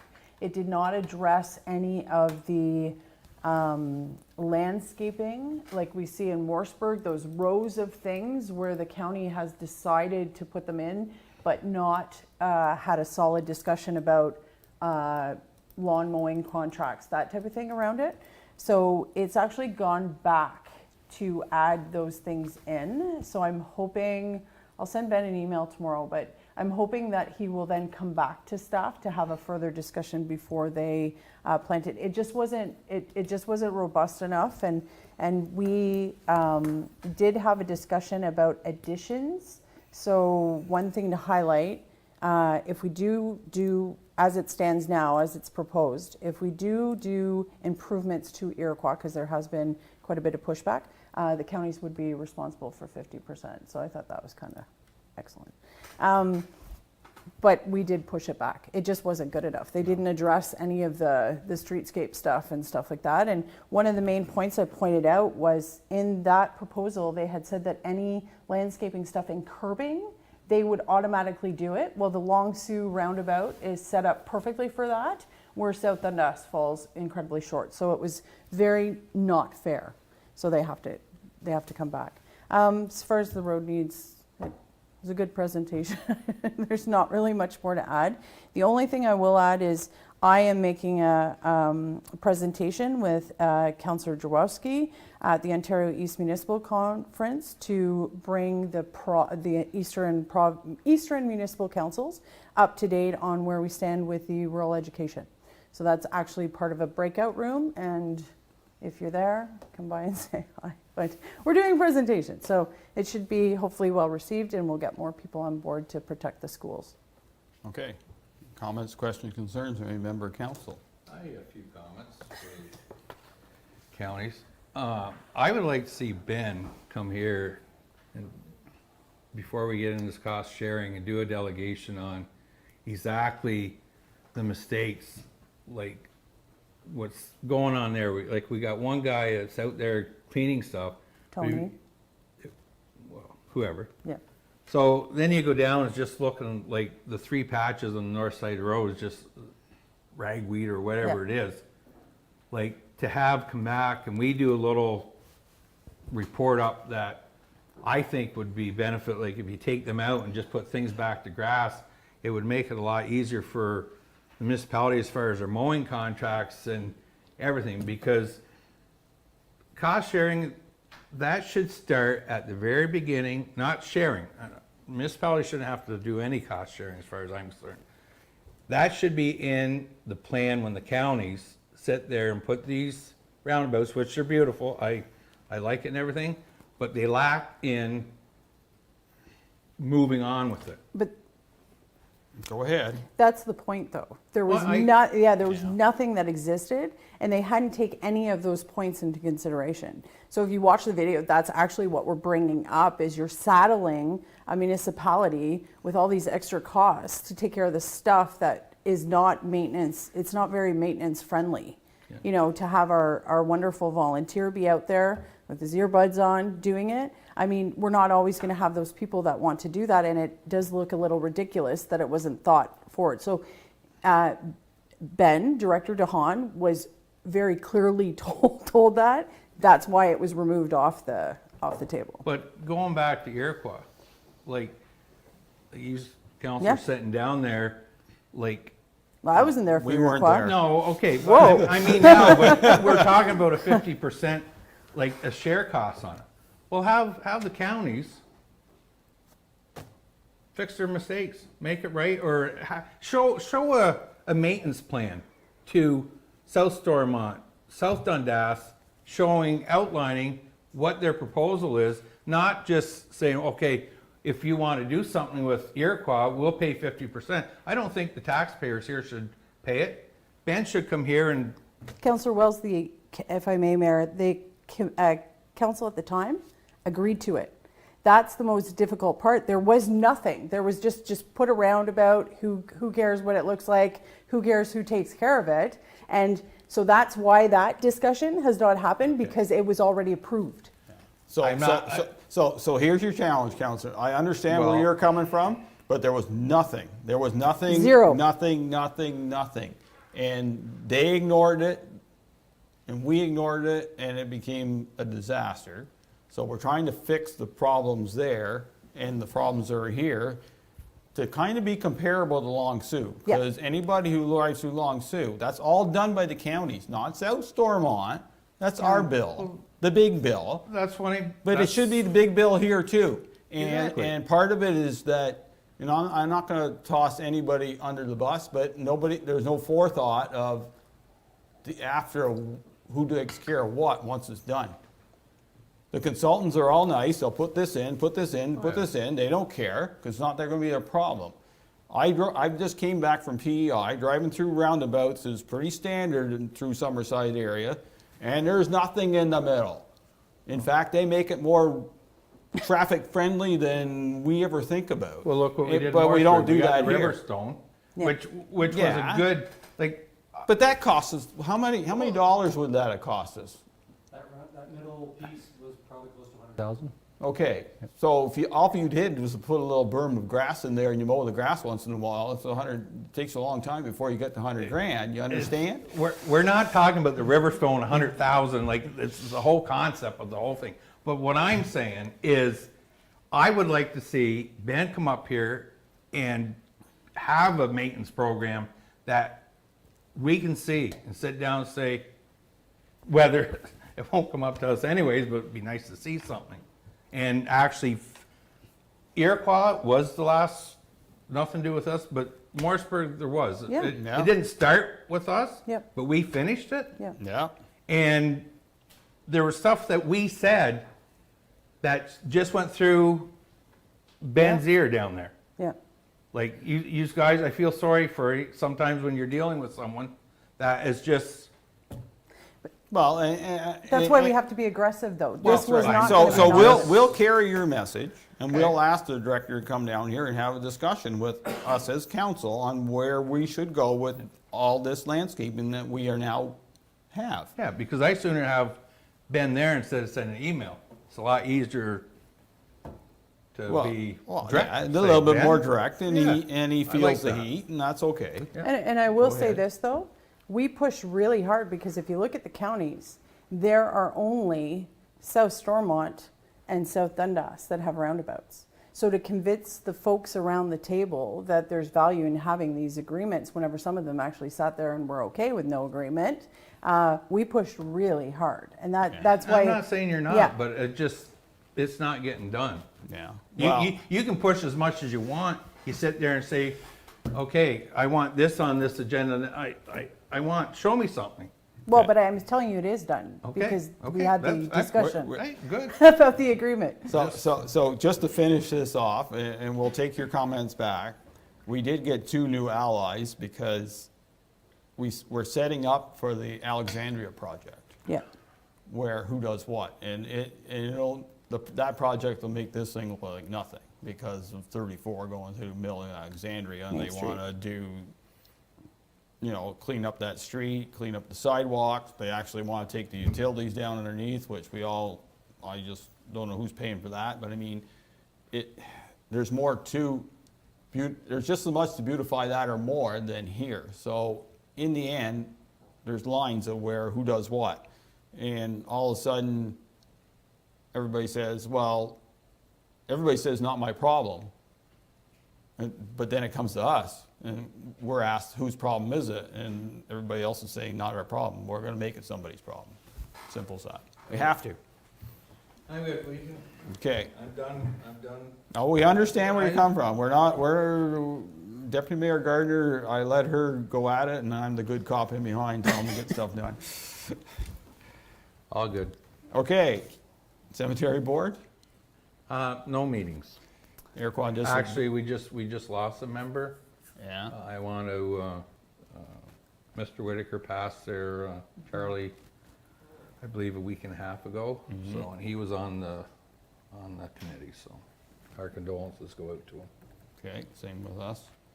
Iroquois District Business Group, no meetings, but they have a major event scheduled for This weekend. this weekend, Yeah. which is their Apple Fest. They work real hard to get organized, especially Candace, so hopefully it all goes well for them. And if any member of council would like to attend, I'm sure they'd appreciate that. It's a very busy weekend, I will say, so we'll see how it all turns out. I imagine there might be some electioneering going on. Morrisburg BAA. Had one, but not enough showed up to have it, so. Okay, I'll leave it up to the next council to deal with that, and it's unfortunate, but it just continues on. South Nation Conservation Authority, have a meeting? Yeah, we had a meeting Okay, August 18th. okay, we'll move on then, okay.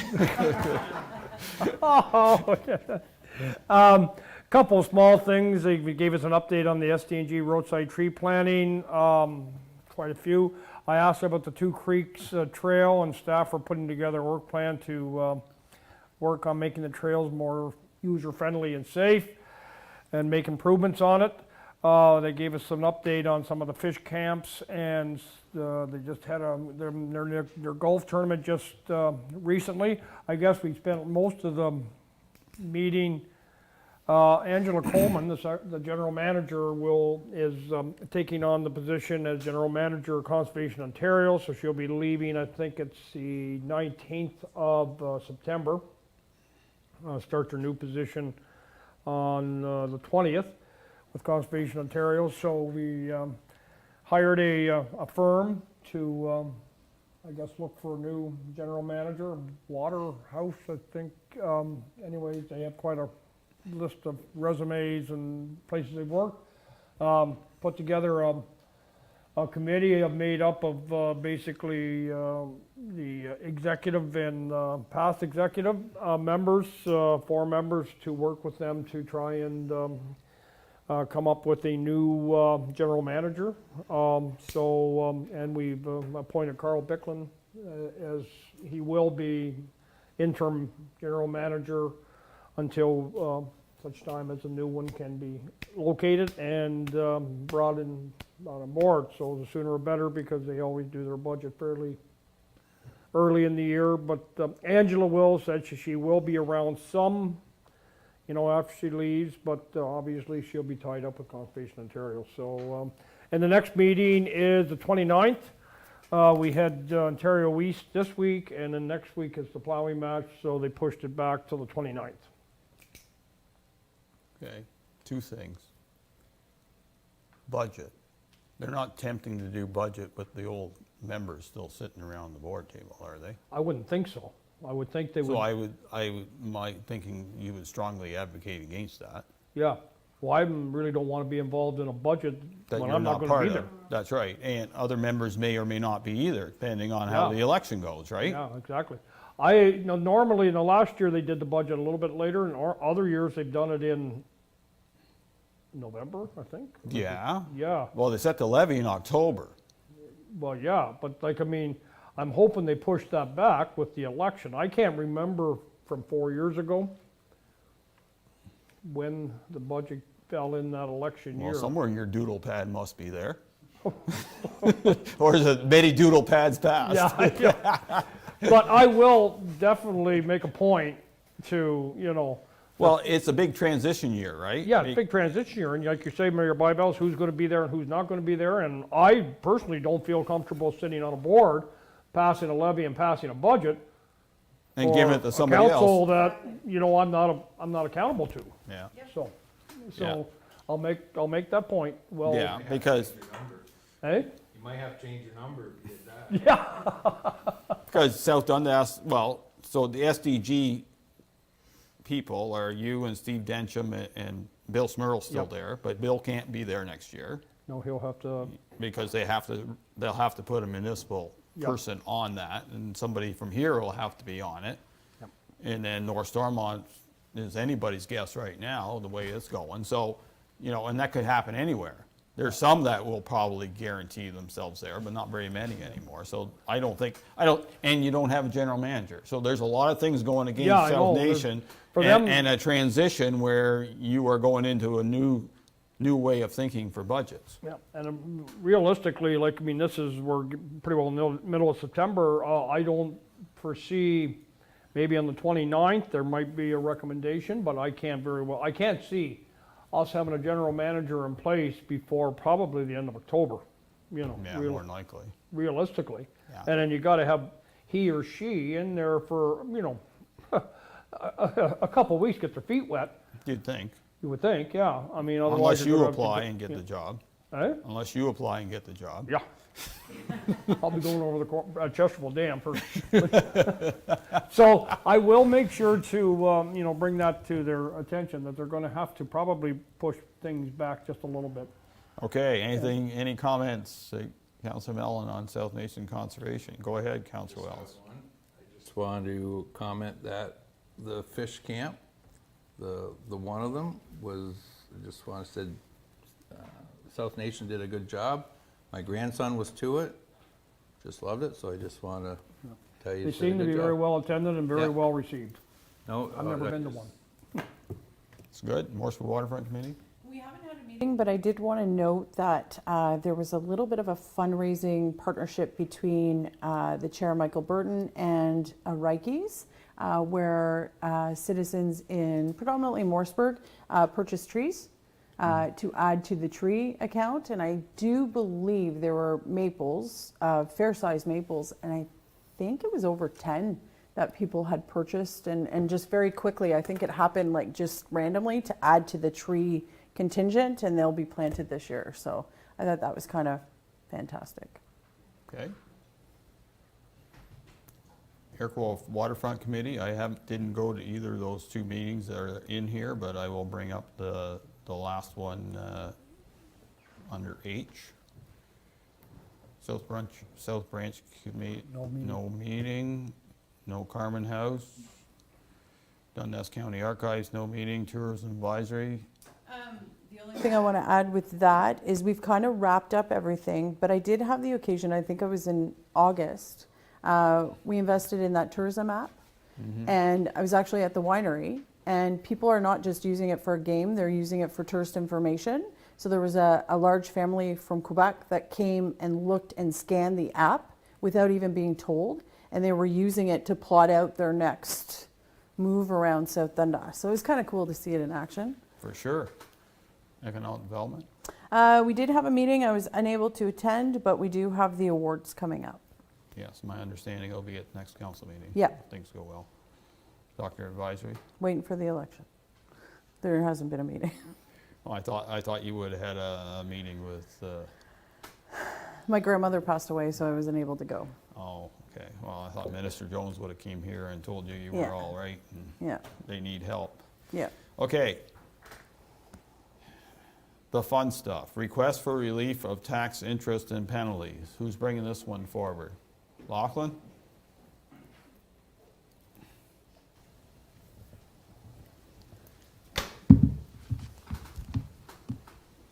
All right. Welcome. Thank you. This gentleman came maybe a month ago and had requested this. It's typical for administration to say no pretty much outright unless it's our fault. Generally, that comes with, you know, if we haven't gotten something that we had a timeline to do. In this case, he does point out that he changed addresses. We continued to mail to his previous address.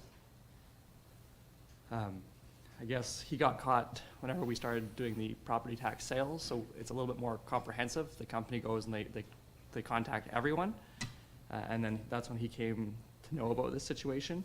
As per the letter, mentions that they have been good taxpayers, so has the tenant.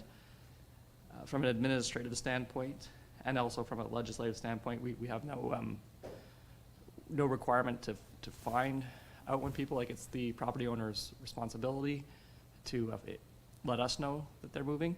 I know he points out that it's only one small action, but that small action reviewed over multiple accounts, following up to see every letter that comes back. I haven't seen a municipality do it. So he wanted to come to council. I did mention to him that I would be speaking and recommending that we do not write off the interest and taxes. Per our taxation, property tax collection policy, it does say be consistent and equitable manner. Authority to exercise discretion in the application of this policy. where unusual circumstances are apparent. I wouldn't describe this as so unusual that I have to exercise discretion, and be consistent and equitable would be to not grant this request. Again, that's easier said on the administrative side because we're worried about following the policy, and that's how we've read it and how we've applied it. I spoke with other municipal treasurers, and similarly, whenever we're not made aware of mail changes, just like other municipalities, they do not write off interest and penalty. So my recommendation continues to be do not grant this request, but I'll leave it to council to if they wish to have a discussion or tell me that it is exercise discretion under unusual circumstances. That's probably your purview. Okay, so I'll preface this in saying that I've seen these challenging files in the past. They can be challenging, however, if we use our out and say we can use our discretion and allow this to happen, there'll be more knocks on the door next month. So, Councillor Wells? Yeah, this letter actually was pretty disturbing, and I'm just going to give the accounts how it got to that point. And by the way, going by the letter, the gentleman that owns the number company has paid everything up in full plus penalties, correct? He has not paid his penalty interest. He paid completely what property taxes were, and he's awaiting this discussion before he pays interest and penalty. So, just before I go on, just to clarify, since he hasn't paid the full account, he's still accumulating interest on the big amount. Not the 14,000. Yeah. Yes. The numbers are still rolling.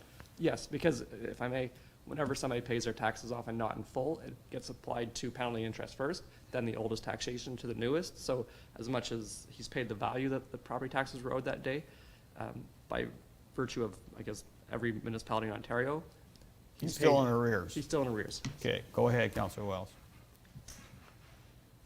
Okay, clarification on this because in the So when he pays, okay, how can I put this? The outstanding taxes, $59,752 were paid at the time. Then it says the remaining balance on the account consisting entirely of interest and penalties, all property taxes have been paid in full. That's what he's writing. Yes, So what you're saying, so when he pays the initial $59,000, the $14,000 is added to that first, so is that the way it works? It goes from one to the other? So he owed more than he paid. It gets applied first to interest and penalty, and then it would hit third year taxation, second year taxation, and then current year taxation. So what's the man owe right now? 14,992.39 plus any changes in interest that have So occurred. is this company aware that, because in his letter, he's saying he's paid in full? He was made aware. This would Okay. be his stance on how he's paid. So then I'm gonna move forward to where you get to a point like this, if I was a taxpayer and wrote this letter, because first thing, that the company, the owner, it is his responsibility at the end of the day. In here, he says he has a lease agreement with CD Chapco. But as a municipality, even though there was an address change, I would question after apparently you guys are getting these tax bills back, correct? I believe that's Is there the tax bills coming back? I believe that was the case. So after 3 years, if I was sending a bill to one of my customers, geez, he's not paying the bill, I would reach out and say like how come we're not getting paid? So the owner's sitting there, then you have the other company, Japco, that knows in their lease agreement, if it's true, that's just what he's writing, so I'm assuming it's true, because I have tenants that pay taxes like that. I'm assuming he would wonder why, in 3 years, he hasn't got a bill for taxes, and why he hasn't paid. So you have the owner, which ends up, he's paying him, so I imagine he's gonna collect it from his tenant and going on. But just saying, I think as the tax department here should have reached out and why are these coming back? Like something like common sense comes when a bill's being issued. So like I feel sorry for the guy. He's gonna end up, he'll have to pay it through, like someone's gonna pay it because he hasn't, but I think it's partially our fault for not following up when you're getting tax bills sent back, and the company that's leasing the property from this number company, knowing they have to pay taxes and they haven't paid nothing in 3 years at the end of the day. So that's why I'm looking at it myself. Okay, so. And I do agree with you, Mayor, about in a situation like if you open that, if say, okay, we'll drop that, it definitely will open up a can of worms, but there's special, different situations which this letter, if it's as sincere as it looks, that's one of those situations where I think we're at blame in the company that's leasing the property from the number company. Okay, so in the end, council can decide to write the 14 grand. Oh, no, off. I know. I'm just letting council aware that we have that policy power, or power over policy. They don't, we do. Yes, Council I do Mellon. understand. I can sympathize with the individual, but yet if what, you know, his suggestions, you know, let's face it, this all fell through the cracks, you know, somebody was supposed to be paying taxes, oh, they're not sending me a bill, I'm not paying it. And the owner, you know, didn't know. It opens up a can of worms. I don't think we want to go down there. Really, I don't. I mean, I realize 14,000 and, you know, 15,000 is a chunk of change, but if we go down that road, to me, you know, his suggestion, you know, some minor investigation, well, I'm sure staff, you know, when we're not getting paid, they're not gonna go into the phone book or, you know, go on the yellow pages or, you know, start Googling and find out somebody's address and telephone number and call them up and say, you haven't paid your taxes lately. That's, I don't think, realistic. You know, we were given an address, we sent the bill to that address, which we had been, it was changed, they didn't notify us. To me, it's unfortunate, but, I wouldn't let them off the hook. Deputy Mayor?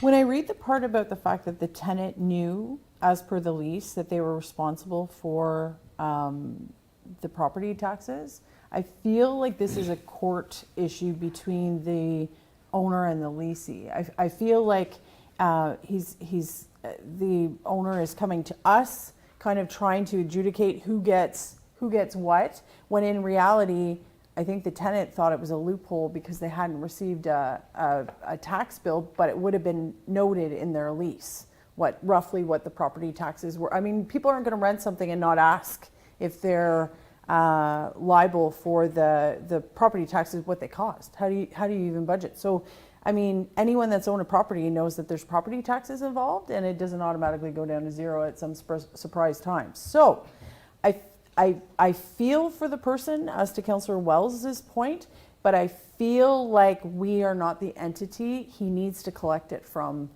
the party that signed the agreement agreeing to pay it. So I think we're in a slippery slope. I think that over the years we've sat at this table and there have been people that, you know, we've said it's very aware in the writing. In the tax bill, it explains the way that interest is charged, how it occurs, that whole thing. And I definitely feel for the owner, but I feel like there was probably enough of a conversation that the fact that they didn't receive a bill is not enough of an excuse to stop paying, when people know. So, I don't know. I'm kind of 50-50. I mean, you can't be 50-50 on this in the end. No, go on. Go ahead. I'm not 50-50. If I sold my property to you. I think I would contact the municipality and say, I sold my property to so-and-so. I will pay the taxes up to date, and then they should be transferred to whoever. Sad story, but if I'm not mistaken, did we not run into one of these a while back? It could be. It happens every once in a while, we get these. That person didn't get off the hook, and I don't think this person should get off the hook, and I don't blame Treasury. They're not gonna be looking around to see where you live and what you've done to your property. I don't think that is their responsibility. So I honestly think the guy should pay. Can I speak first? You're the mayor. So, I think Deputy Mayor brings up a good point. I think CD Jobco, who signed a lease and knew they had to pay property tax directly to municipality and failed to do so, are the ones that should be on the hook. And that means a judge has to tell them that. I don't think that's our job. I just bought a piece of property on in another province. My tax bill didn't hesitate to get to my place. So there are ways of legally things change. And if you know you've changed your address, you should knowingly know that you need to hit every one of them, not miss one. I think he assumed that his tenant was paying the taxes without every once in a while saying, can I see your canceled check or whatever. My bank does that for me. I'm sitting in this position right now. Somebody didn't do their job, and I'm not tossing our staff under the bus for it. Go ahead. Okay, I didn't say the taxes weren't to be paid. I stated the fact how it got to this letter. Those taxes, those taxes are gonna be paid. And the guy has to go back to the company. I'm not gonna say, okay, they're not paying taxes. Someone's gotta pay the taxes. It's up to him. All I was doing is stating the fact how this letter came to be at the end of the day, because someone's gotta pay it, and obviously it's gotta be CD Jabco that's gonna pay it. It's up to the tenant to get that. I'm just saying, if we were to look into why it wasn't being paid, I would, after a year, would say, well, okay, let's roll number, see if address change has been made or whatever. And as far as selling property, lawyers do all that. It's all handled through the municipality as far as taxes being paid. It's not like it's going to be forgot. Like if you sell a piece of property, the lawyer through your deeds and everything, they take care of that. So that's irrelevant. I'm just saying I want the money for the municipality. Okay. I'm not going to forgive it, but I'm just saying how we got to that point. Like the guy has to get the money from him. Okay, so, Mr. CAO, you can put your old treasurer hat back on. No disrespect, Lachlan, but he's been here longer than you, and he's seen some of this stuff. And Sean's sitting there smiling, he's not getting to ask the question. That's okay. So with your past experience in these kind of situations, should we be chasing mail that comes back? Like what you're thinking? Like what do others do? So we, in my 10 years as treasurer, we did multiple tax sale inquiries, which would have file folders full of mail that's been either returned. It's not our job to follow and make sure we have the correct address. They're to register their mailing address on title, which then MPAC picks it up, and when the roll is then downloaded in December, it becomes our mailing address. We've got well over 5,000 property tax bills that go out. We can't chase everyone. We keep the file as under the Municipal Act, and once it hits the 3 years, we've got proof that we attempted to mail out the tax bills. It's the duty of the owner to make sure that they're contacting us if they're not getting the tax bills. And that's how we've been for 10 years with like, I remember having file folders like that thick of mail return.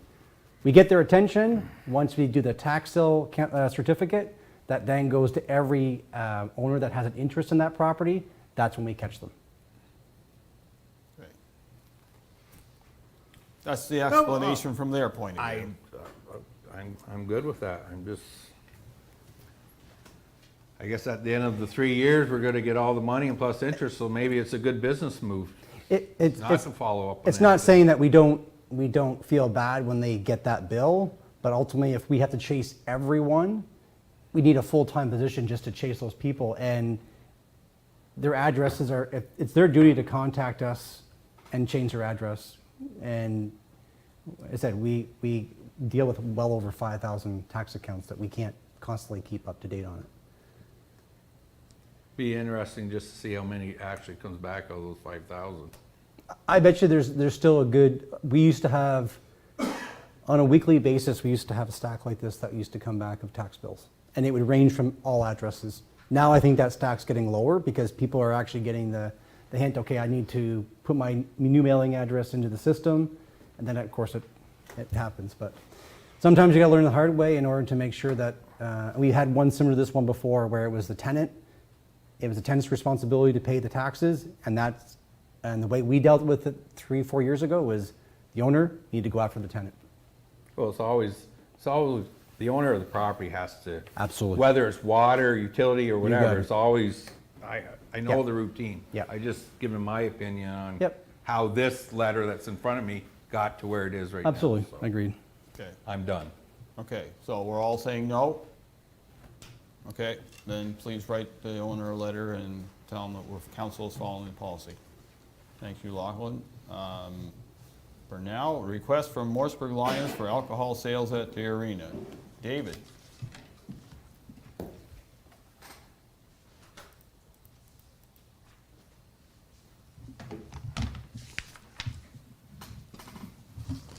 Go ahead. Thank you, Mr. Mayor. So in front of you tonight is a request letter that staff received from the Morrisburg Lions, the Junior C Club, so the 17-plus men's league that travels around as part of their league. They are looking to set up a little bit of alcohol sales in the arena. Staff informed them that we do have the alcohol policy, so I did have Madam Clerk attach that to the agenda for council to at least peruse a little bit. I don't know if everybody read every line in it. I did have some discussion with Mr. Castleman with regards to the alcohol policy after he sent in the letter. I sent him a list of some of the requirements of things that he's going to have to do, but specifically Section 16 does allow him to ask for an exemption. So he is looking for an exemption. In this case, it would be Section 2 and 3 outline facilities that allow for alcohol sales in South Dundas. The arena during arena season is listed as a facility that does not allow for alcohol sales in South Dundas. Section 3 of the policy does not allow for alcohol sales at youth and family events, including it says minor league events, but he does sell tickets. You want kids he's going to want to, it will be separated, but there'll be kids and adults in the facility for the event. From there, I did go through quite a few of the requirements. He's going to have to, if this did move forward, he'd need to have, roped off area. You need 2 people securing that roped off area. You need people by the policy at every exit. You need 2 servers. You need a floor supervisor. So I've sort of gone through some of that with him, more of the detail stuff, so he's aware of some of that things. There is, I know in section 10.9 in the alcohol policy, it does touch a little bit on the Ontario Occupiers Liability Act, which is the big asterisk and elephant in the room that always becomes liability. He is proposing to get insurance for the event. I will note the Occupiers Liability Act ends up being a little bit of a gray area. Somebody spills beer, somebody trips and falls on that beer. Is that a facility issue or is that an occupier issue? Sometimes this ends up in court battles. We are still required to maintain a facility. They are required to maintain an event, and no matter how perfect you get it, there is always gray areas, and that's when lawyers get involved. One other thing that the alcohol policy does outline is staffing. So generally, we have staff at events that they serve alcohol at. I will say the arena is obviously staffed. However, 30 minutes out of every hour, that staff member is completely unavailable because they're either driving the Zamboni, filling the Zamboni, working in the facility, and even when they're not, they are, doing they have other tasks outside of the event a little bit as well. So it would be a little bit more of a burden on staff. I know the junior Cs will support the event quite a bit. Owner occupied. One other thing I'll note is it's a little bit precedent setting. So similar to the discussion you guys just had with regards to tax, if we allow alcohol for this event, I know there's other groups that want to get alcohol into some parks that are on the no-go list. And yes, there is a process. That's why the exemption is in there. So that's a little bit of council's decision and whatever council's in power. And one of my last little notes I do have here as the engineer and me, I did a little, so the one item I haven't really discussed with the junior C group came from my lovely weekend reading of the mechanical refrigeration code. So the space that they do plan to do it, we wouldn't be able to offer it to them because it's just outside the condenser room, which by the mechanical code can't be an occupied space. So there's some rejigging there that I haven't talked to the junior Cs about. Overall, I'll say, Mr. Mayor will scowl at me right away on whenever I say this, but I've been a little on the fence on this one. I want to support that organization, and I know that they are, junior B, junior C, they've been in the arena a long time and have always been a valued member of this community, and we want to continue to support them. But there are some obvious outstanding things with liability, the location, the number of exemptions they are looking for from an existing policy. And I just want to make sure from my perspective that it's going to be tough on my staff. So, and that's sort of why I was already talking to junior Cs about some of the rules with regards to what they need to have that's already outlined in this policy, just so that way it can be done. It needs to be done very, very well. And there is still some risks and liabilities and additional pressure that it puts on staff. I know there used to be alcohol in the arena many years ago, and I think it got out. That was probably early Councillor Lewis times. Yeah, middle. So I think it's a good idea. It might work, it might not work. I'll push it back to council there. One caveat I will say is I would push a little bit on council saying that I don't think it should be included in their ice rental. If you rent Matilda Hall for a non-licensed versus a licensed event, there are different rates. So I don't quite know if it should be standard in their ice rental. Despite being on the fence, I personally don't think that this is a door that we should be opening, but at the end of the day, should council want to, I do think that with a lot of effort and precautions, it might be doable. Okay, that was a lot of wishy-washy stuff. Councilor Lewis.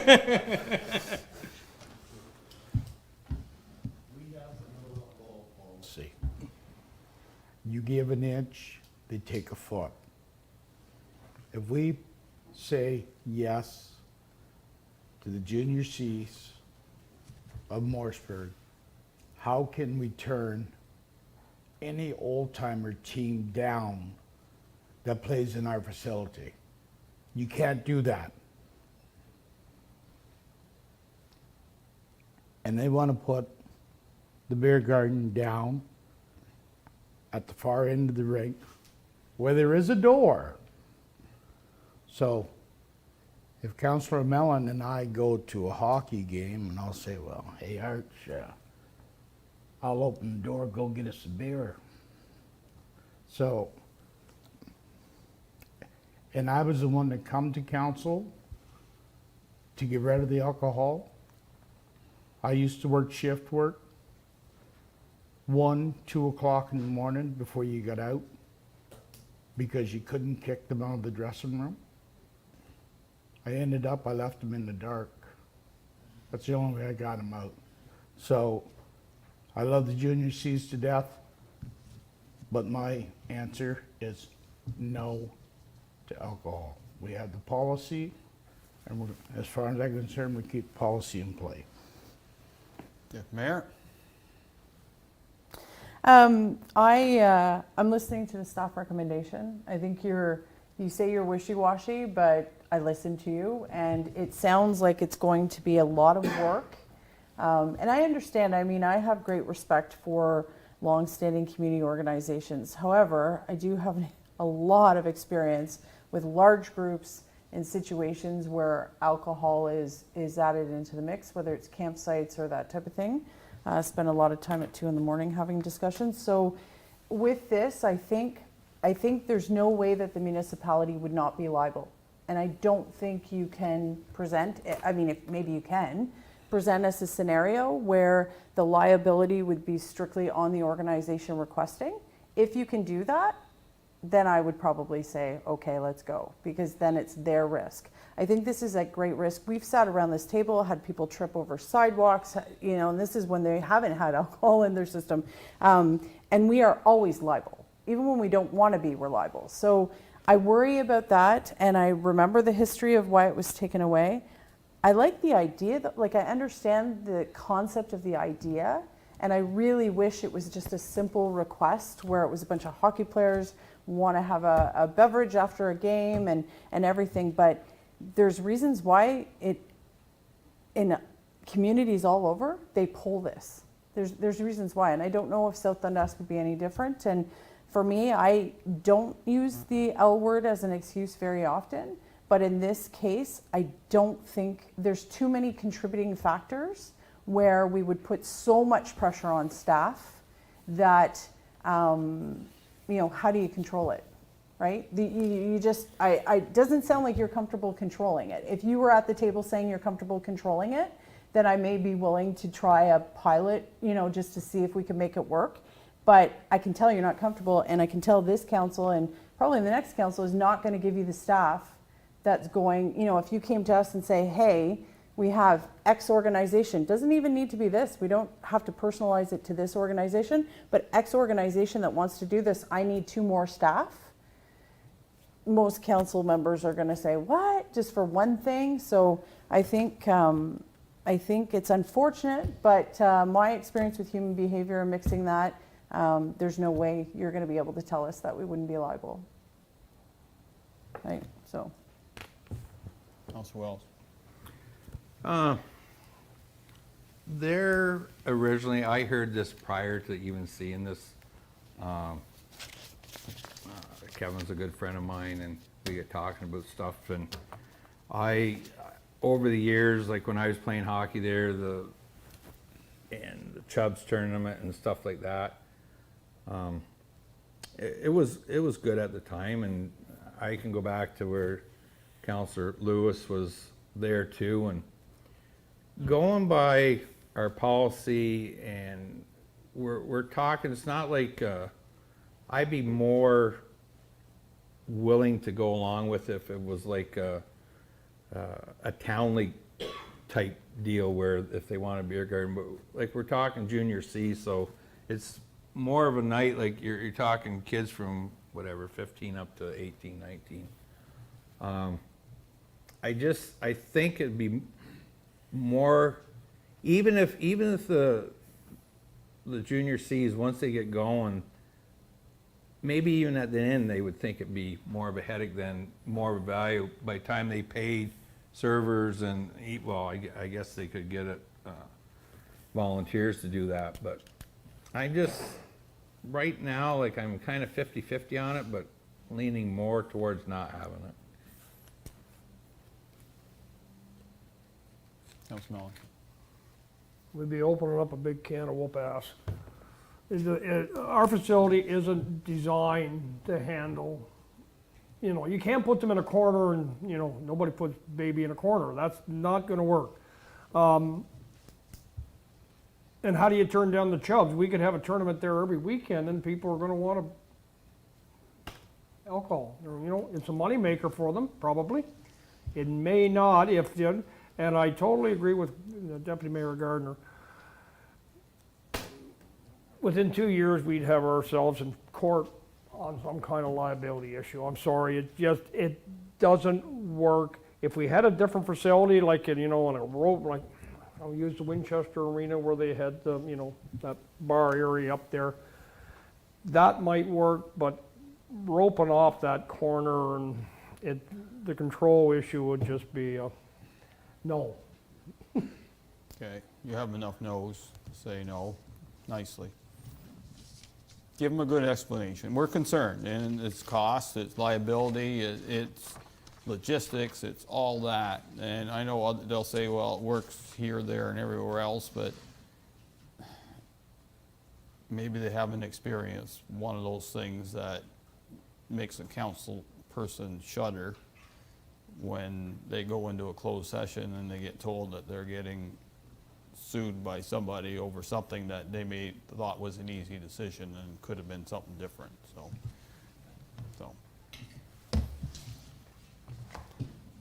Next one, key information report on waste collection, proposed bylaw updates. So we've had some discussions in regards to the waste collection over the last few months. One of these seems to be the more common issues that we're experiencing with HGC is the definition of 2 garbage bags and 2 plastic containers. So what we've done is we've amended to clarify that it can still be the 2 garbage bags or 2 plastic containers that can contain white bags. It could contain 8 or 9 within that plastic container, and that would be deemed as 1 container. What we're saying also in here is that it cannot be just open garbage, so there must be sealed bags within the container.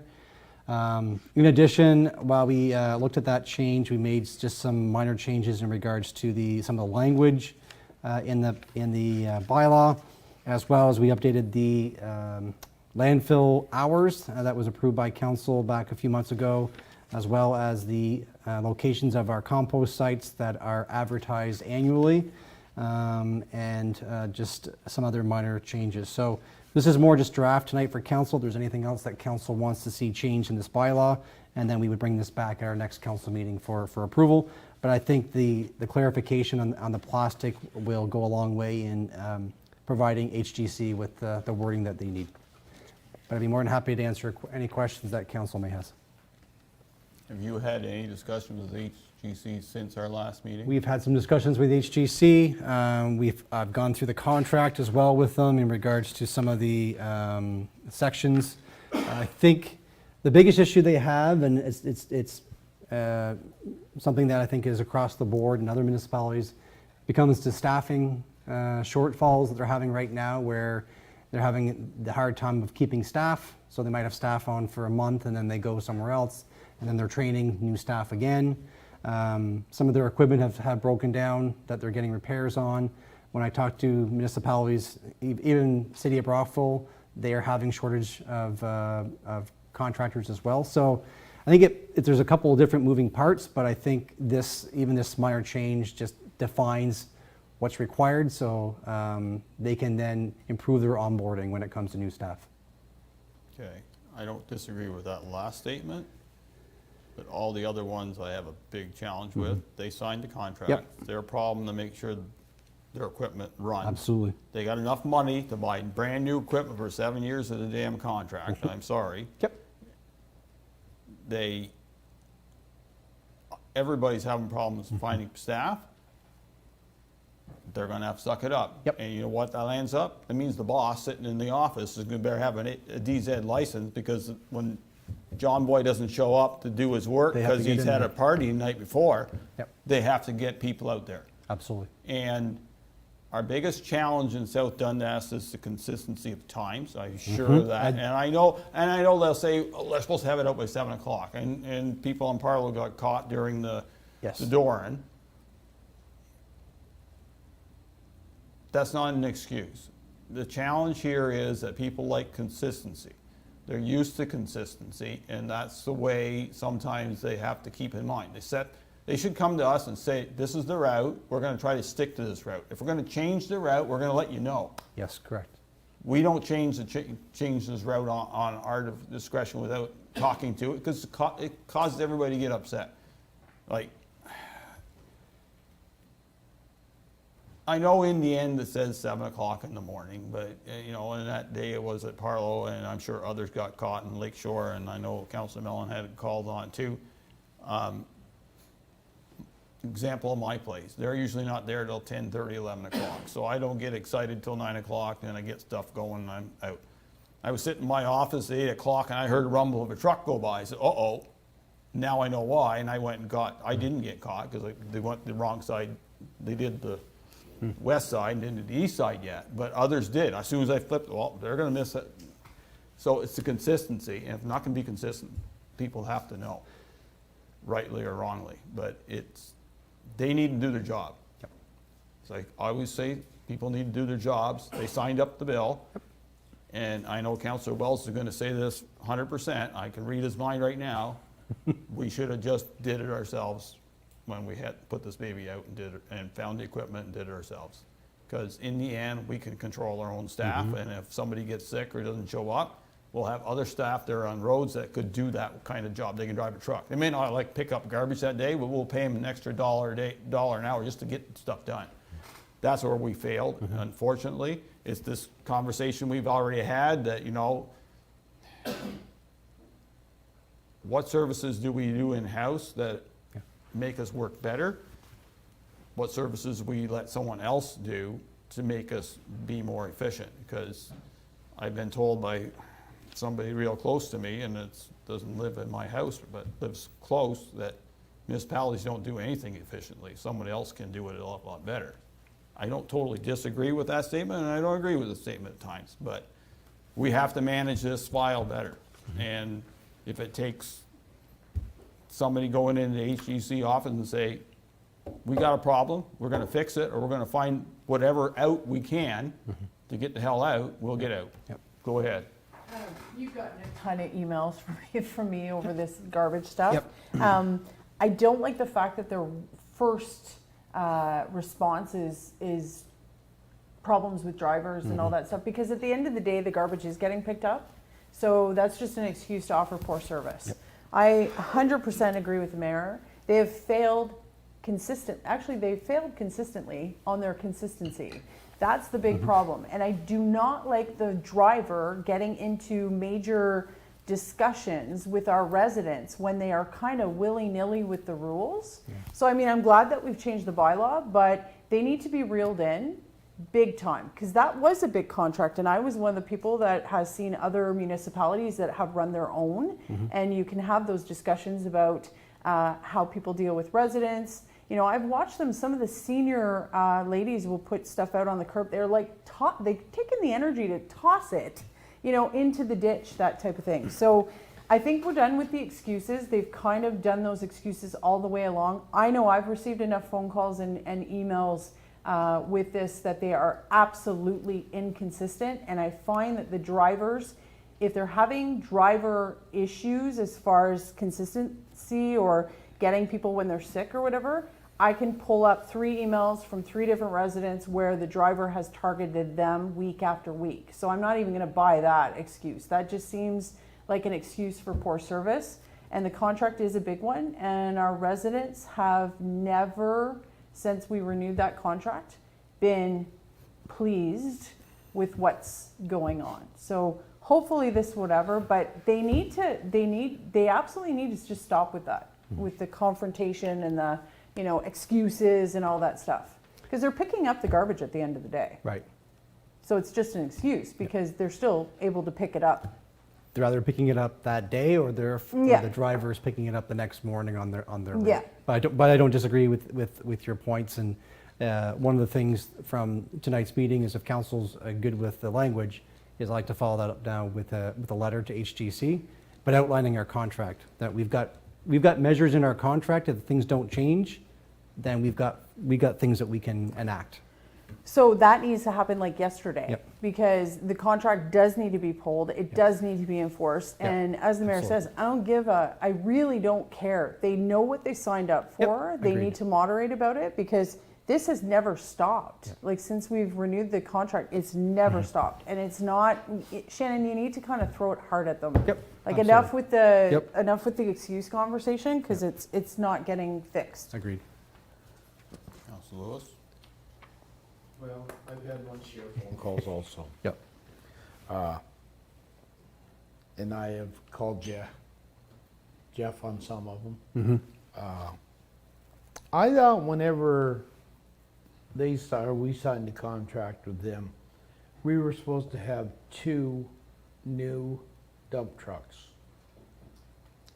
I have not seen a new dump truck since they have taken over. I believe they have to, by the 3rd year of their contract, start replacing their vehicles, I believe. I know right now they're driving a white garbage truck. Mm-hmm. That's older than Councillor Mellon, for God's sake. And it is broke down all the time. Like, and don't give me this excuse about the driver. It's like, pay them a decent wage and they won't go someplace else. Mm-hmm. If you want to pay them 16, 17 bucks an hour, well, they're not going to stay there and throw garbage all day long. No, that company doesn't impress me. We should have just paid the extra and kept the other company as far as I'm concerned. That's all I'm saying, Mr. Mayor, because I don't want to rant and rave. Council Wells.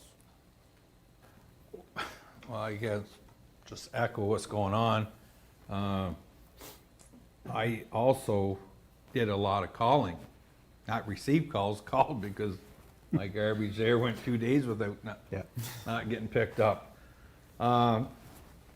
Yeah, they have to step up the plate. I'm not going to go into detail. I'm just going to echo what was said here, but a contract's a contract, so they got to step up plate, and it's been, what, 2 years now? Like, excuses just run. Yep.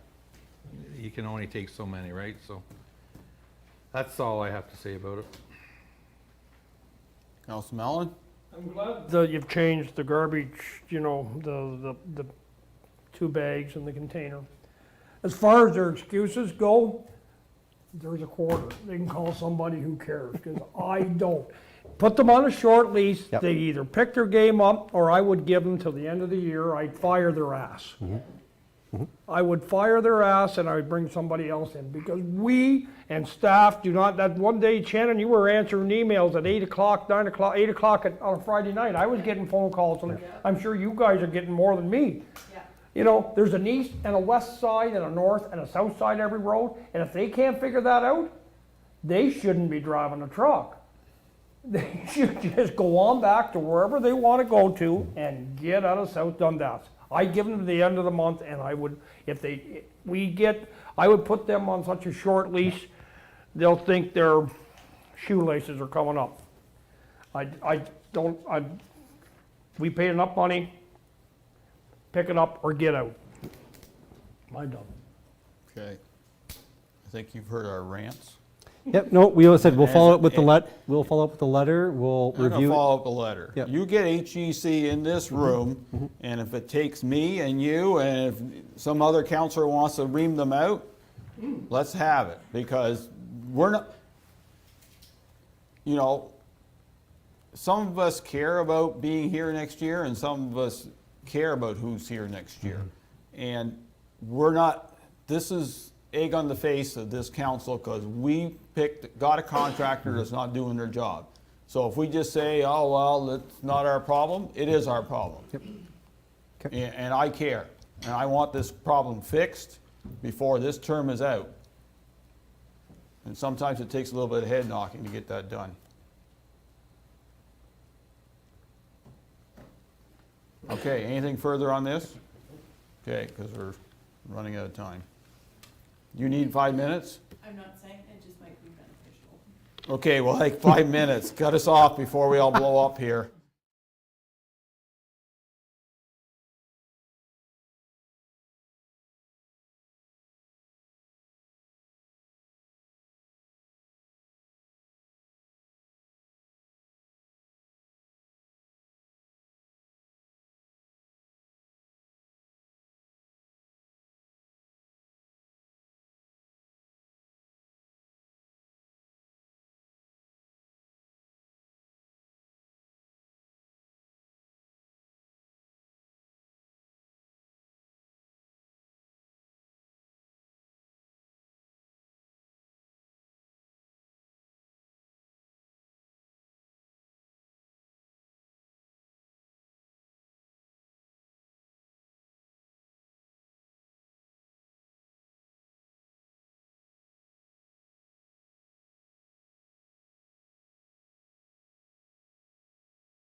Okay, and we're back.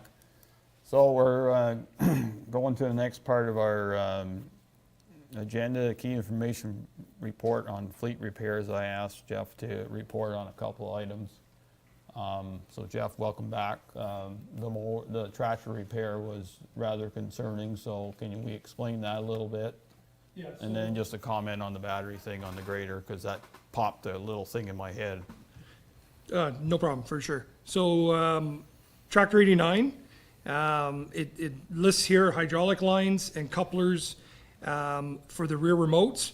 So what happened was on the 3-point hitch arms, the first failure, there was a hairline crack and it broke at the top where the main lifting arm is. That happened a few months ago. Well, just last month, the bottom one where you lift up the little square sleeve and you can actually adjust for height difference as if you were plowing versus running just a regular fertilizer spreader on the back of the 3-point hitch arms. Well, that threaded rod broke and the mower ultimately fell off the tractor. So it stretched the hydraulic lines, which ended up getting holes right where they crimped together at the top of the line. So we had to replace the 2 hydraulic lines. So that was the hydraulic cost. And the couplers themselves, the rear remotes, were leaking oil. Steadily leaking oil. We were always adding oil. So we changed the O-rings in the couplers, and we changed the ends of the couplers on the hydraulic lines, and it was still leaking oil. So we had to change the rear remotes on the tractor, and it does not leak oil now. So for whatever reason, whether when the hydraulic line stretched, maybe it cracked the remote, I can't answer that question, but we're steadily leaking oil, and we tried to change O-rings, we tried to change the ends, because that's what you do, and they were still leaking. So the next step was changing the remote. We changed the remotes, and now the leaks are gone. Was there a backup ring in there? We had case out. They changed whatever needed to be changed. They did it, and it's still, I cannot explain it, Mr. Mayor, and it still baffles me to this point. I understand where you're talking about the leaking by that O-ring. So I know on Deere's, there's a backup washer, and behind that to support the O-ring. And they do eventually wear. It seems to me that your tractor and your equipment are either not matched up or something, because that's the second time it's fallen off, right? Well, due to the first part, when the upper part had a hairline crack in it because it had visible rust marks, and it just disintegrated. let go. The other one, the second event, he hooked a culvert. There was a culvert buried in the ditch, a cross pipe under the road, and when he was mowing in the bottom of the ditch line where you hit everything, the tip of the mower caught the cross pipe, and that's what it was. Just a sudden jar that bent that broke that threaded rod. So. Okay, I guess they have to be a bit more careful. Those hoses should have pulled out. Sorry? Those hoses should have pulled out. They should have, exactly, but they didn't. Literally, they should have. Yeah, no, they stretched we physically had to pull them out. That's, all 4 of them did not disconnect. Okay. The battery, when you mentioned about the battery change, and I understand the battery change, and they're not cheap. I know from our experience on our combine, which is a lot of electronic gizmos on it too, voltage is very critical, and if batteries are weak, that causes other issues, and I don't know if that could be part of your transmission, all this other electronic crap you've had before, because usually it's either a ground or it's not enough amperage or not enough something, right? Yeah. So just a thought that, those things you gotta check when electronic issues happen in the graders. So, yes, I agree with you, but this one, it was the alternator. The alternator overcharged battery and boiled it over. Well, that could do damage to your electronic components too. So the alternator had failed on the grader. Yeah. And it, instead of being 24-volt system on the grader, it was pumping out like 34 volts. Yeah. And it boiled the batteries over, and they're maintenance-free batteries. So that's the cost. It wasn't an under, unfortunately, and the grader's still in Ottawa right now trying to solve the problem. So. Okay, I didn't want to say that, but anyway. Okay, Any, council have any other questions? I just thought I'd just bring them out. 'cause I can had answer anything questions. else on here that you might have. Well, the rest are the rest. I'm not gonna get excited about them anymore. Go ahead. I just got one comment on the grader and stuff like that. That might be one piece of equipment that we might just maybe go out and pay someone by the hour to bring in instead of having our own someday down the road. Okay, well, Not this year, but you, anyways. well, if you're sitting here next year, you can mention that. Go ahead. I might. So, through you, Mr. Mayor, I like your thinking, but try to find a grader. I called 7 contractors to get a grader, and I don't have a guy to operate it. My grader's broke down. I need a grader now when we do gravel roads, not 3 weeks from now. I can maybe squeeze you in. That doesn't work. So I agree with your theory. Yes, sometimes contractors can do it cheaper, but not when I need it, unfortunately. Yeah, fair enough. And I don't totally disagree with either point. It's that I'm starting to think that somebody dumped this grader on the open market a number of years ago when you bought it, and you didn't know of the lemons that were within it. I would agree with you. Because it seems like there's more headaches than they should have. You need one of those old Champion graders that had the cranks on her. You had no problem with They them. don't make them anymore. Councilor Mellon?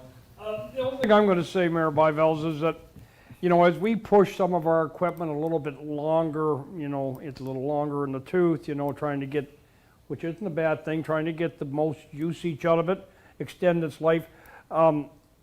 I looked at this at the start of this year, and when we started running up these things, and whoever's sitting at this council table, I would encourage that there may be, they budget a contingency for the large item things like the swing bearing on, about 2 or 3 things as blowing us basically over the top on our budget. And, if we have a contingency there, maybe you'll never, wouldn't need it that year, but you can carry it over. That's the only, I think it's something that we're gonna have to maybe, I think next council, my advice, my 2 cents, I'm gone. Okay. If there's nothing else, thank you, sir. Airquote Cenotaph project. We've had a couple meetings since that, and we had one on-site meeting. David was there, and their contractors on the committee, and we discussed the library sign where it was on the position on the building, and it was felt that it was out of the road enough that it wasn't, and the cenotaph would be far enough to the west that it wouldn't be an issue. David brought up a few issues he had with the interlock, and we addressed them, and he's been included in the thing.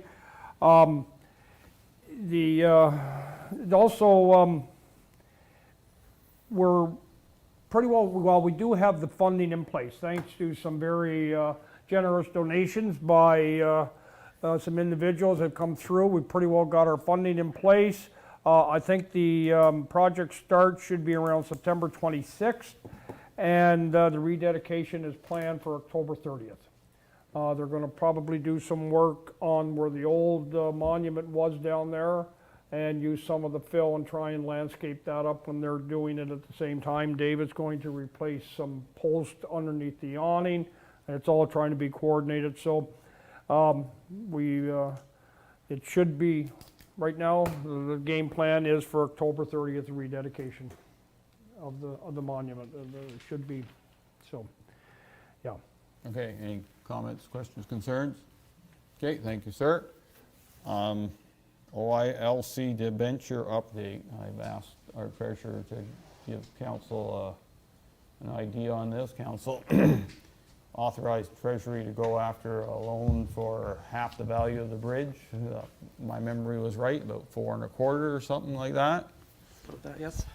Sorry. The bridge is not done yet, according to our Director of Transportation, but it's getting there, so go ahead. Okay, thank you, and through you, Mr. Mayor. Perfect.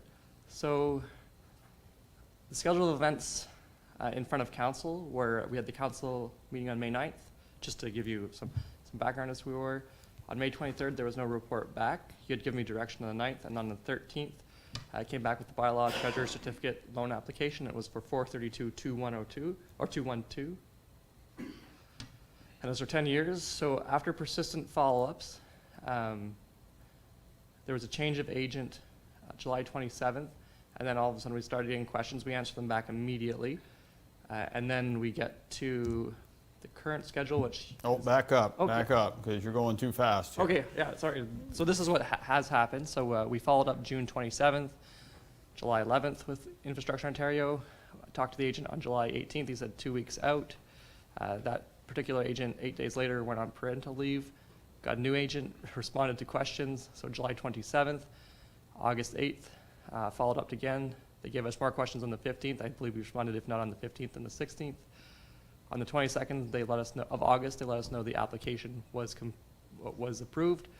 And then we received a schedule of events on August 23rd. And all this is important because, as you know, since this decision was taken by council, there have been, I believe, 3 interest rate movements at the Bank of Canada level.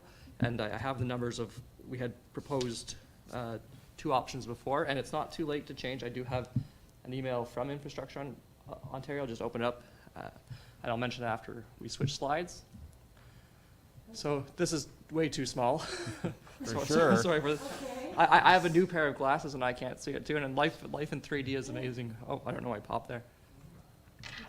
So I'll just go, sorry, I don't know if something's, my battery is just flashing, so it just bumped me.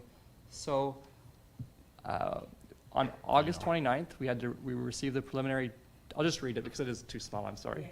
I put it together just before we got here. A preliminary debenture docs, and we responded to them by email. We sent them the soft copy as soon as we got it, so we met that September 6th deadline. That's where we're at presently. I followed up just to make sure, well, I follow up every week just to make sure I'm not dropping something. So on September 19th, they will get us interest rate confirmation. I'm just going to pull it up over here because I'm also having trouble seeing it up there. And then we'll have to get a signed and sealed with interest rate confirmation, and we'll get that to them by 3 p.m. So we have the mayor's stamp that we can use if you're unavailable, and then, of course, myself. They accept that. September 21st, the final debenture documents will be delivered to us, emailed from Infrastructure Ontario, and then on the 26th of this month, we will be able to have that debenture bylaw passed at council. Keeping in mind that September 19th is the date the interest rate confirmation is emailed to us, so that happened. Well, that will happen in 7 days, I suppose. And then once we have all that set, like the interest rate's the big thing, and then by October 3rd, 2022, we'll have to get legal counsel, and they'll just review it and say it's okay for us. And then we get to them by 10 a.m. In the morning. So in the direction you had previously provided me, we used $420,000 of OSIF money for this project, and we used $12,212 of working capital. There was another option previously put on the table in case the interest rate has changed, and I believe, is it 75 basis points, then 100, then 75, so 2.5% increase since we investigated this. We had talked about using $100,000 that was budgeted, $222,897 from the bridge reserve, and $109 from working capital, the general working capital. And we would have to, if council wishes to change the decision, you wanted an update, but I just wanted to, I don't have a resolution, so I suppose, okay, sorry. This is all for not, that part of the conversation is for not. Council can change their mind, but it would have only been as of today. I just wanted to, I didn't know if we wanted to write a resolution on the fly. I know it's not standard practice, it's just the interest rate has changed, and I didn't know how council would react to that. So, here's the question. When we were looking at it initially, it was a 10-year deal. Your guesstimate on interest rate at that time was? I believe it was 2 something, if I recall correctly. Does that sound about right? I will look back on the staff report immediately. Okay, well, let's say it's 3, and now it's almost, it could be 5.5 now. Yes. So how much more is it going to cost us? I hadn't run over 10 years. Best guess.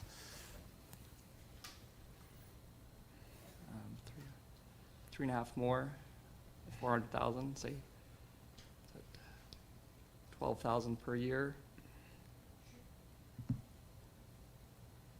Over 10 years. Well, Over it 10 wouldn't be declining balance, right? Yeah, 12,000 the first year. So let's say 20 grand over the life of, at least 20 grand over the life of the loan. Yes. Just an interest. So, if, we're at four, okay, go ahead, Shannon. Just for numbers, so. 10 years was 3.75 and the 15-year was 3.95 back in May. That was, sorry, that was the rate quoted April 21st. When, April? April 21st. That was before the interest rate. What is it today? We don't know. They're going to get that to us September 19th. Well, let's Final. prepay something to get this sucker locked in, because this is gonna get worse. Can we pay the bridge? Buy the damn bridge, but get the money used to get it locked in. We're locking it in on Friday, but how, can we change the amount? Yes, we would be able to do that. I'll just quote her just because I got that at the end of the day today in anticipation for this question. They need to know sooner than later in regards to the interest rate offer, right, to get all that documentation. For sure. Right. That's why I'm asking, can we change the number? Yeah. So verbatim would be, if you want to decrease the amount, you need to let me know ASAP, as we do need to inform OFA of the upcoming rate set today, and you will need to sign a new treasury certificate. So if that is a course that council wishes to take, I'd have that treasury certificate sent probably tomorrow by 8 a.m. If we need a true certified copy, probably it would be often by 9 a.m. So that's a wish of council. We can look into that. Again, we did have a resolution for that, but we could prepare Okay, so we had, how much surplus money that we haven't blown yet? Surplus? Working reserve money. So we had working capital, because we had presented, fund it all and fund it not, so 109,000 in the general working capital, about 222,000 in bridge reserve, and 100,000 in the budget contributions. So that would pay the whole thing. That was if we were to pay, that was from the first staff report. We had presented of pay some, and we had that, or council had the discussion saying we'd like to pay half and half.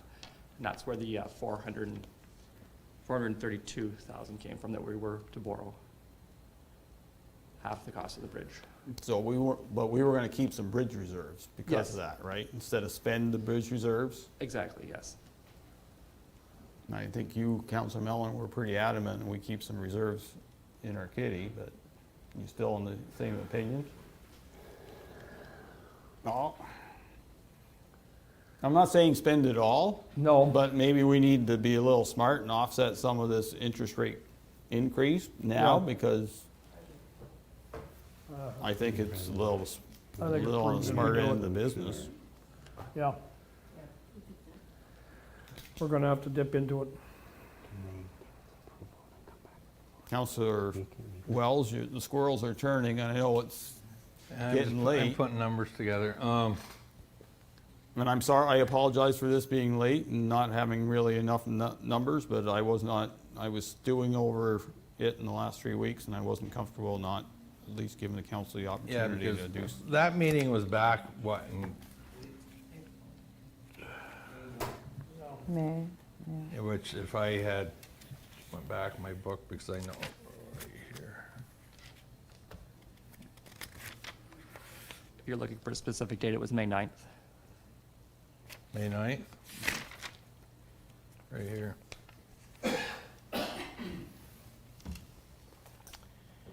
And at the time, I opted to pay for to use everything to pay it down. Which, if we take that route by using the whole reserve, there'd be no debt We would have to use 222,000 from from the working reserves? from the bridge reserve, 109 from the general working capital, and then $100,000 was a budget contribution. And we stripped that back and had decided to use all of our OSIF, which was 420,000, and then 12,000 from working capital. So there is that 100 budget contribution, 220 in the bridge reserve, and 109 that was discussed previously from the working capital. So if we stick to the original, if we're keeping that reserve in there, and we don't have a final number on the increase in the interest, correct? Correct. It would be September 19th. So it was originally at 2 point, Oh, sorry, or it was- you said 3 point something? Yes. 3.75 for 10 years, 3.95 for 15 years. Yeah, we went for 10 at 375. I got the report in front of me right now. The one thing I will also caveat too is the fact that I want to share with council is there is some small contingencies right now on the Taylorville Bridge. We don't announce, we're not going to do too much, but we're not firm yet on our pricing of the bridge yet, but I imagine we'll still be within that range. Which, I'm not even gonna go there, and, I read that report with that, which, anyways, that's for another day. This is for what we need to do right now. So, over the 10 years, put an extra 2% on that, what's it gonna cost us? Well, as discussed, probably 12,000 in the first year and then a declining balance Well, yeah, for the next 10. So let's say 12, 10, 8 brings you to 30, 46, 50, 52. It could be anywhere from, I'd say, on the low end, 20,000, but I'd imagine it'd be anywhere from $30,000 to $50,000 additional. Extra, over the 10 years. Yeah. So it'd be $3,000 to $5,000 per year. So it's either one or the other. If you take the 50,000 in interest, or if you want to take it out of there to bring it down, that you're not paying any, so then each year we can add that back, or whoever's here can keep adding it back, because as we all know, we have to get our bridge reserves up anyways, of all the reports we've had on them, so.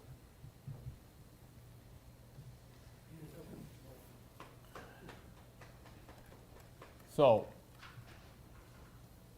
going back to the report, there was an option of using the road reserve bridges, which was 222,897. Yep.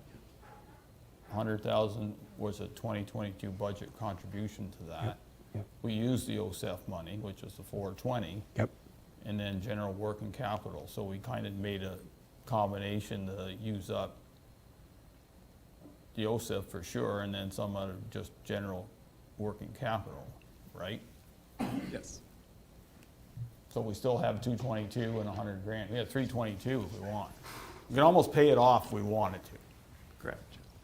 Would leave next council with no extra money, which is poor planning, but you're also saving money. we're saving money too. And I think that might be an option now that interest rates have gone up. Go ahead, Councilman Mellon. We have with the surplus, this year's surplus, It's not even accounted in here. Yeah, it hasn't been accounted? no, we didn't mention that. We didn't know the surplus at that time. Yeah, I know, but I mean, use it now to save on the 50,000 if we're gonna be paying 50,000 more on the interest. Just to offset. Continue on with what we were planning originally and use the 50,000 into an account that we use to make up the, whatever we're short over the course of the 10 years. Take the surplus we have this year, because that's money that people have already put in. They, I think it should be utilized that way. Somehow or another use that surplus from this year to offset, keep the amount at the same, but just use the surplus to make up the difference from the increased interest rate. If we can get a firm number on Friday, what it is, 40, 30, 50, whatever it might be. That's my suggestion. You gotta put a certificate. Tomorrow to. We gotta so change it we- today. We haven't- gotta we're change gonna- it now. We're gonna make our mind up tonight. Yeah. So, we'll just go around the table. You've kind of got some ideas. First of all, treasurer or CAO, I'm gonna ask you, because you have, and Sean can mention in too, where would you go now with this? And, I know it's short notice, but give us your best advice on trying to make this work a little better. I think if I was going to look at the future of our bridge reserve and what's going to come out of our TCA, I would rather probably take it from your general working reserve, which is basically surpluses over years, and offset your interest costs. But that might be one option, unless, Sean, you have something different. The surplus this year went into the working reserve, right? Yes. Every year. I think it was in the neighborhood of, 300? what's that? 300 and some thousand, I think it was, is what the surplus was. So, to me, I think we know what's coming with the future of our bridges, and we'd probably be better off to keep that reserve in there and just take it a little bit from our general working reserve, which is just years and years of surplus, and offset that interest rate as far as what that difference will be. Just offset the interest rate? You could offset it, or you could take more if you want off and have reduce your debenture completely. Go ahead. I'd be tempted to definitely keep the bridge reserve where it is, because I think you run the risk of the next council potentially just, oh, it's zero, let's leave it at zero, and then Right. we're just going to lose traction. That's not good. Yeah. So I would leave it in there. I definitely think that I like taking it out of the general, leveraging the fact that we have been fairly prudent, and we do have some money, some wiggle room. As to, I don't think we should just save the interest difference. I think we should put some more down on top of it. That would be my feeling, Mayor. So just Go ahead. I don't mean to, I just want to make council aware as well that you are in lame duck, and there is a provision that the item D in the municipal act that making any expenditures or incurring any other liability which exceeds $50,000 is not permitted. So even though you are talking about reserves, I would caution you about that amount just by perception. Yeah. Okay, well, and I don't disagree with you. You know, we made the decision back then. Things have changed. We're not in a good position to really change stuff.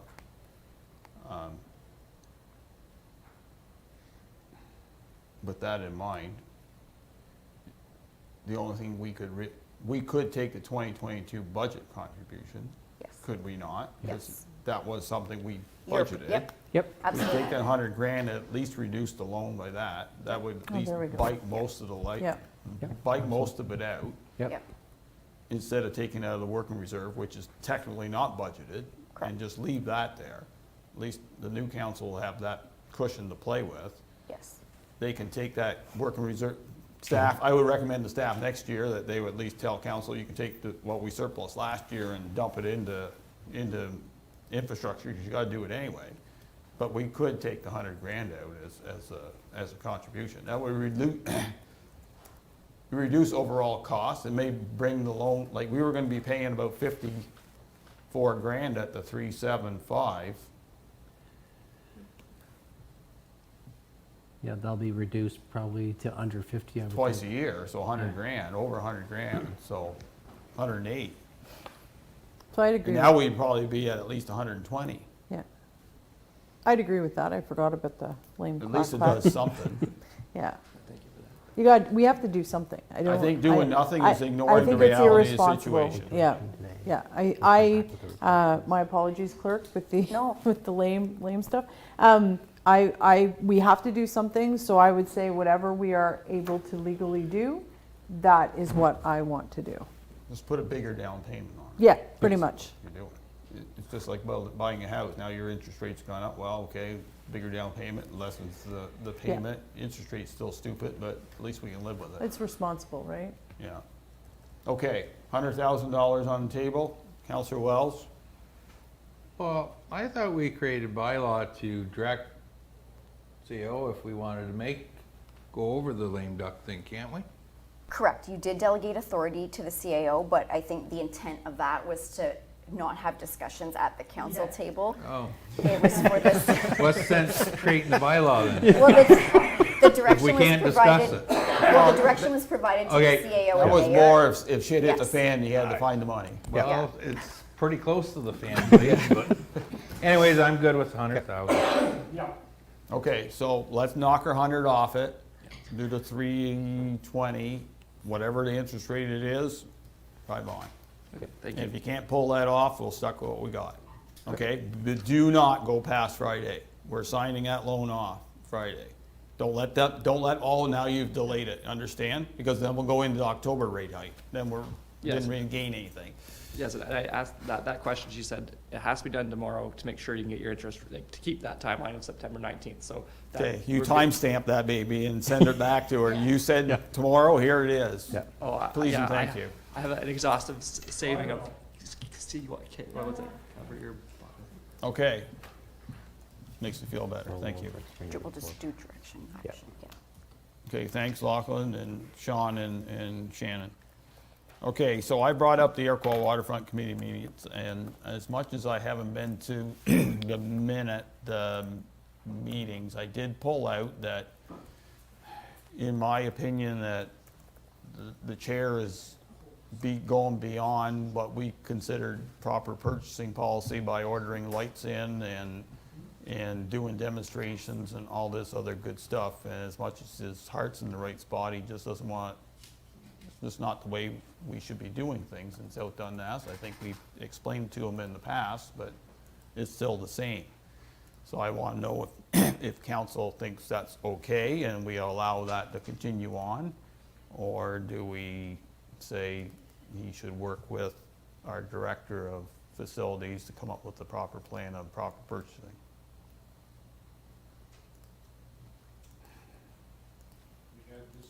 I know we've had this discussion in the past, but it's right there in black and white, and if we don't say nothing tonight, then it just continues on. So, well, maybe he should stop them fingers and said, no, no, no. Can we just ask them to follow procedure and Follow then the procedure. work with our director, and we'll come up with a plan that works best? Yep. Like, it's just, we have ways and means of committees to do things right, and if they don't, then it doesn't show a good example for other committees as well. And speaking of committees, you know, once we get past this, I'll have another thing that I'd like to add about committees, but I'm going to the next meeting no matter what, unless there's a time I can't go, but I need some direction from council that I ask him to pull it back a bit. Yes? Well, this discussion over here, it has to be fair across the board Regardless on who's sitting there. The Morrisburg Waterfront Committee has patiently, most of the time, but patiently waited for their lights. And in that case, it was a safety hazard. We've had to come to council and have discussions about owing more money. We've had to do all this. We had to follow the steps. We didn't have an opportunity to jump. And I'm thrilled that there's a situation where we have someone that's very generous, but this is the entire committee. This is a committee. This is not, you know, and I just, it's frustrating just because I've watched the Morrisburg Waterfront Committee, the Tourism Committee, all the other committees that I sit on have followed the rules. And painstakingly so, where the staff member has come and said, no, we'd be like, yes. So, you know, it has to be fair with these committees. And, you know, what if we had folks that were on this committee that decided to go on the tourism committee and assume that things just went a different way? Like, we could do things fast. I mean, municipal government is slow. It's probably the slowest government I've ever been involved in. And, you know, we have rules for a reason. So, I mean, I have concerns only because when are the lights up in Morrisburg quickly? Like, how long have we waited? A long time. 4 months? 4 months. You know, whether it's the lookout, having to follow every rule, having to do everything. So, I mean, it has to be fair. If it's a committee of council, then all the committee of councils need to be treated fairly. Okay. I agree. Councilman Allen? So, you know, on page 186, I'm not going to get into it. Do you see the best master plan, the Iroquois Park? It was strongly recommended the committee and the municipality should establish procedures that would actively encourage all groups to work collaboratively with council staff and consultants rather than each group working alone. He's almost contradicting what is happening because, you know, they're trying to work alone, but now they're saying, you know, if we try to, on that master rec plan, you know, they're saying that they should, you know, we should all be working together and better communication and, you know, so no, I mean, they can't say that and then go ahead and do, you know, these other things, so. Has to be stopped. Yeah, everyone's got to follow the rules. If we, like, John is very, like, you'll never see another John in this municipality after he's gone. He is saying here about the lights, though, he's bringing it to the committee for them to look at. But he went and bought them himself. He didn't go to David and say, buy these lights for me. Well, originally, the lights he had picked prior to David was for the lawn bowling, which... That's different. That which is was different. approved. Yeah, but this is not the lawn bowling lights. This is a new set of lights. If he Okay. wants to pay for the lights, tell him we'll order the lights and he can bring the check out. But he doesn't do the work. I'm reading it.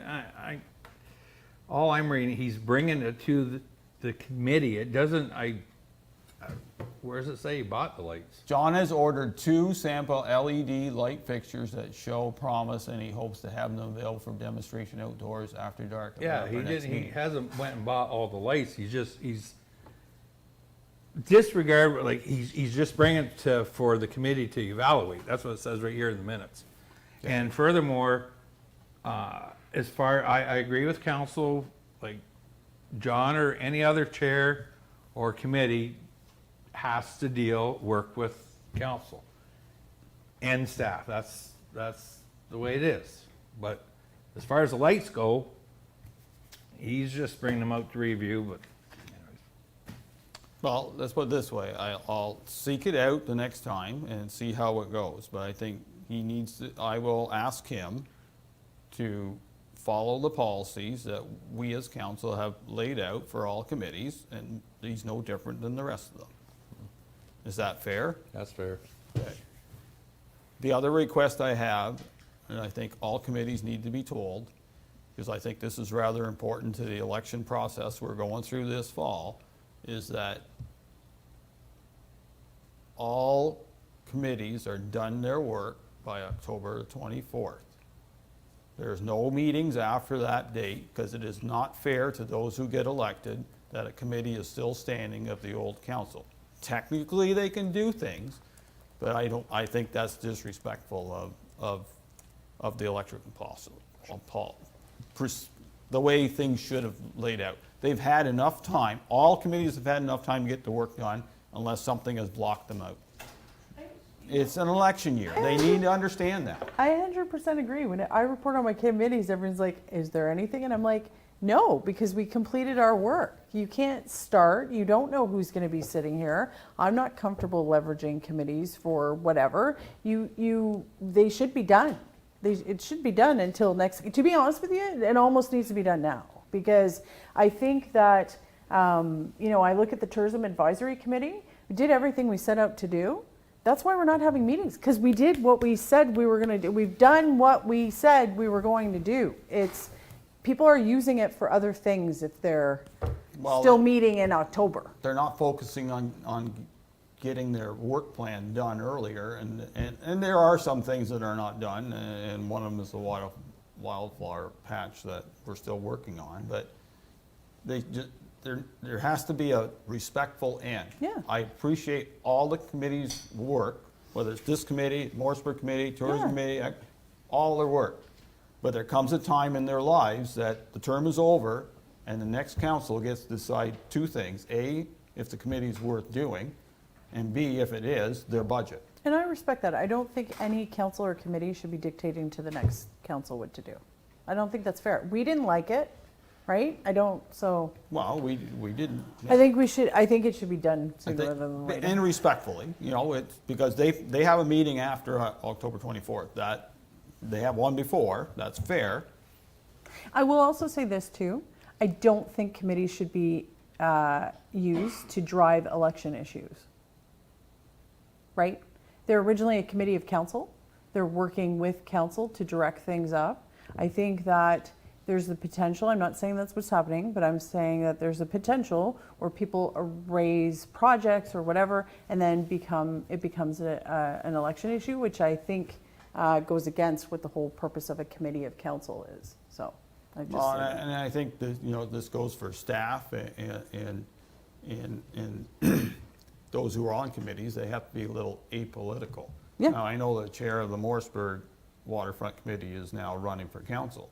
Technically, you should say, I'm not chair anymore, I'm now running for council, so I should avoid that. I don't know if he has, but that's those things you have to think about when you're running for council. We haven't had a meeting, so I don't. Well, I know that, Yeah. but I'm just, because you can use your committee as an election platform, not fair to Which is not right, those yeah. who are not on those kind Yeah. of committees. You can use it as your contribution to the community the last 4 years or 3 years or whatever you've been on, but you can't use it to set up the next one, because I don't think that's fair to us, and it's not fair, certainly not fair to whoever sits here next time. So why don't we put it in committee policies that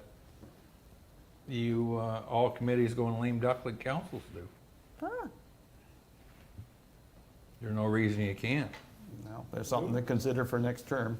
The new council can reappoint Oh, yeah. a committee and just member if they want, or new, or like you say, member. Or get rid of all the committees, right? Yeah. Yeah, Do whatever. themselves, they become the committees, so. Let's face it, I'm not gonna be on South Nation after, I'm on that committee, I won't be there, so. No, you're not, same with the South Branch Fund, you Yeah. can't be a council member on that. You can be a lay member, but then you'll figure that out yourself, but, or we can become committee members later, but that's at the choosing of the new council, not us. It's taking the politics out of the community, which most people, it's not the right place for it. The community are supposed to benefit from these. It's not supposed to be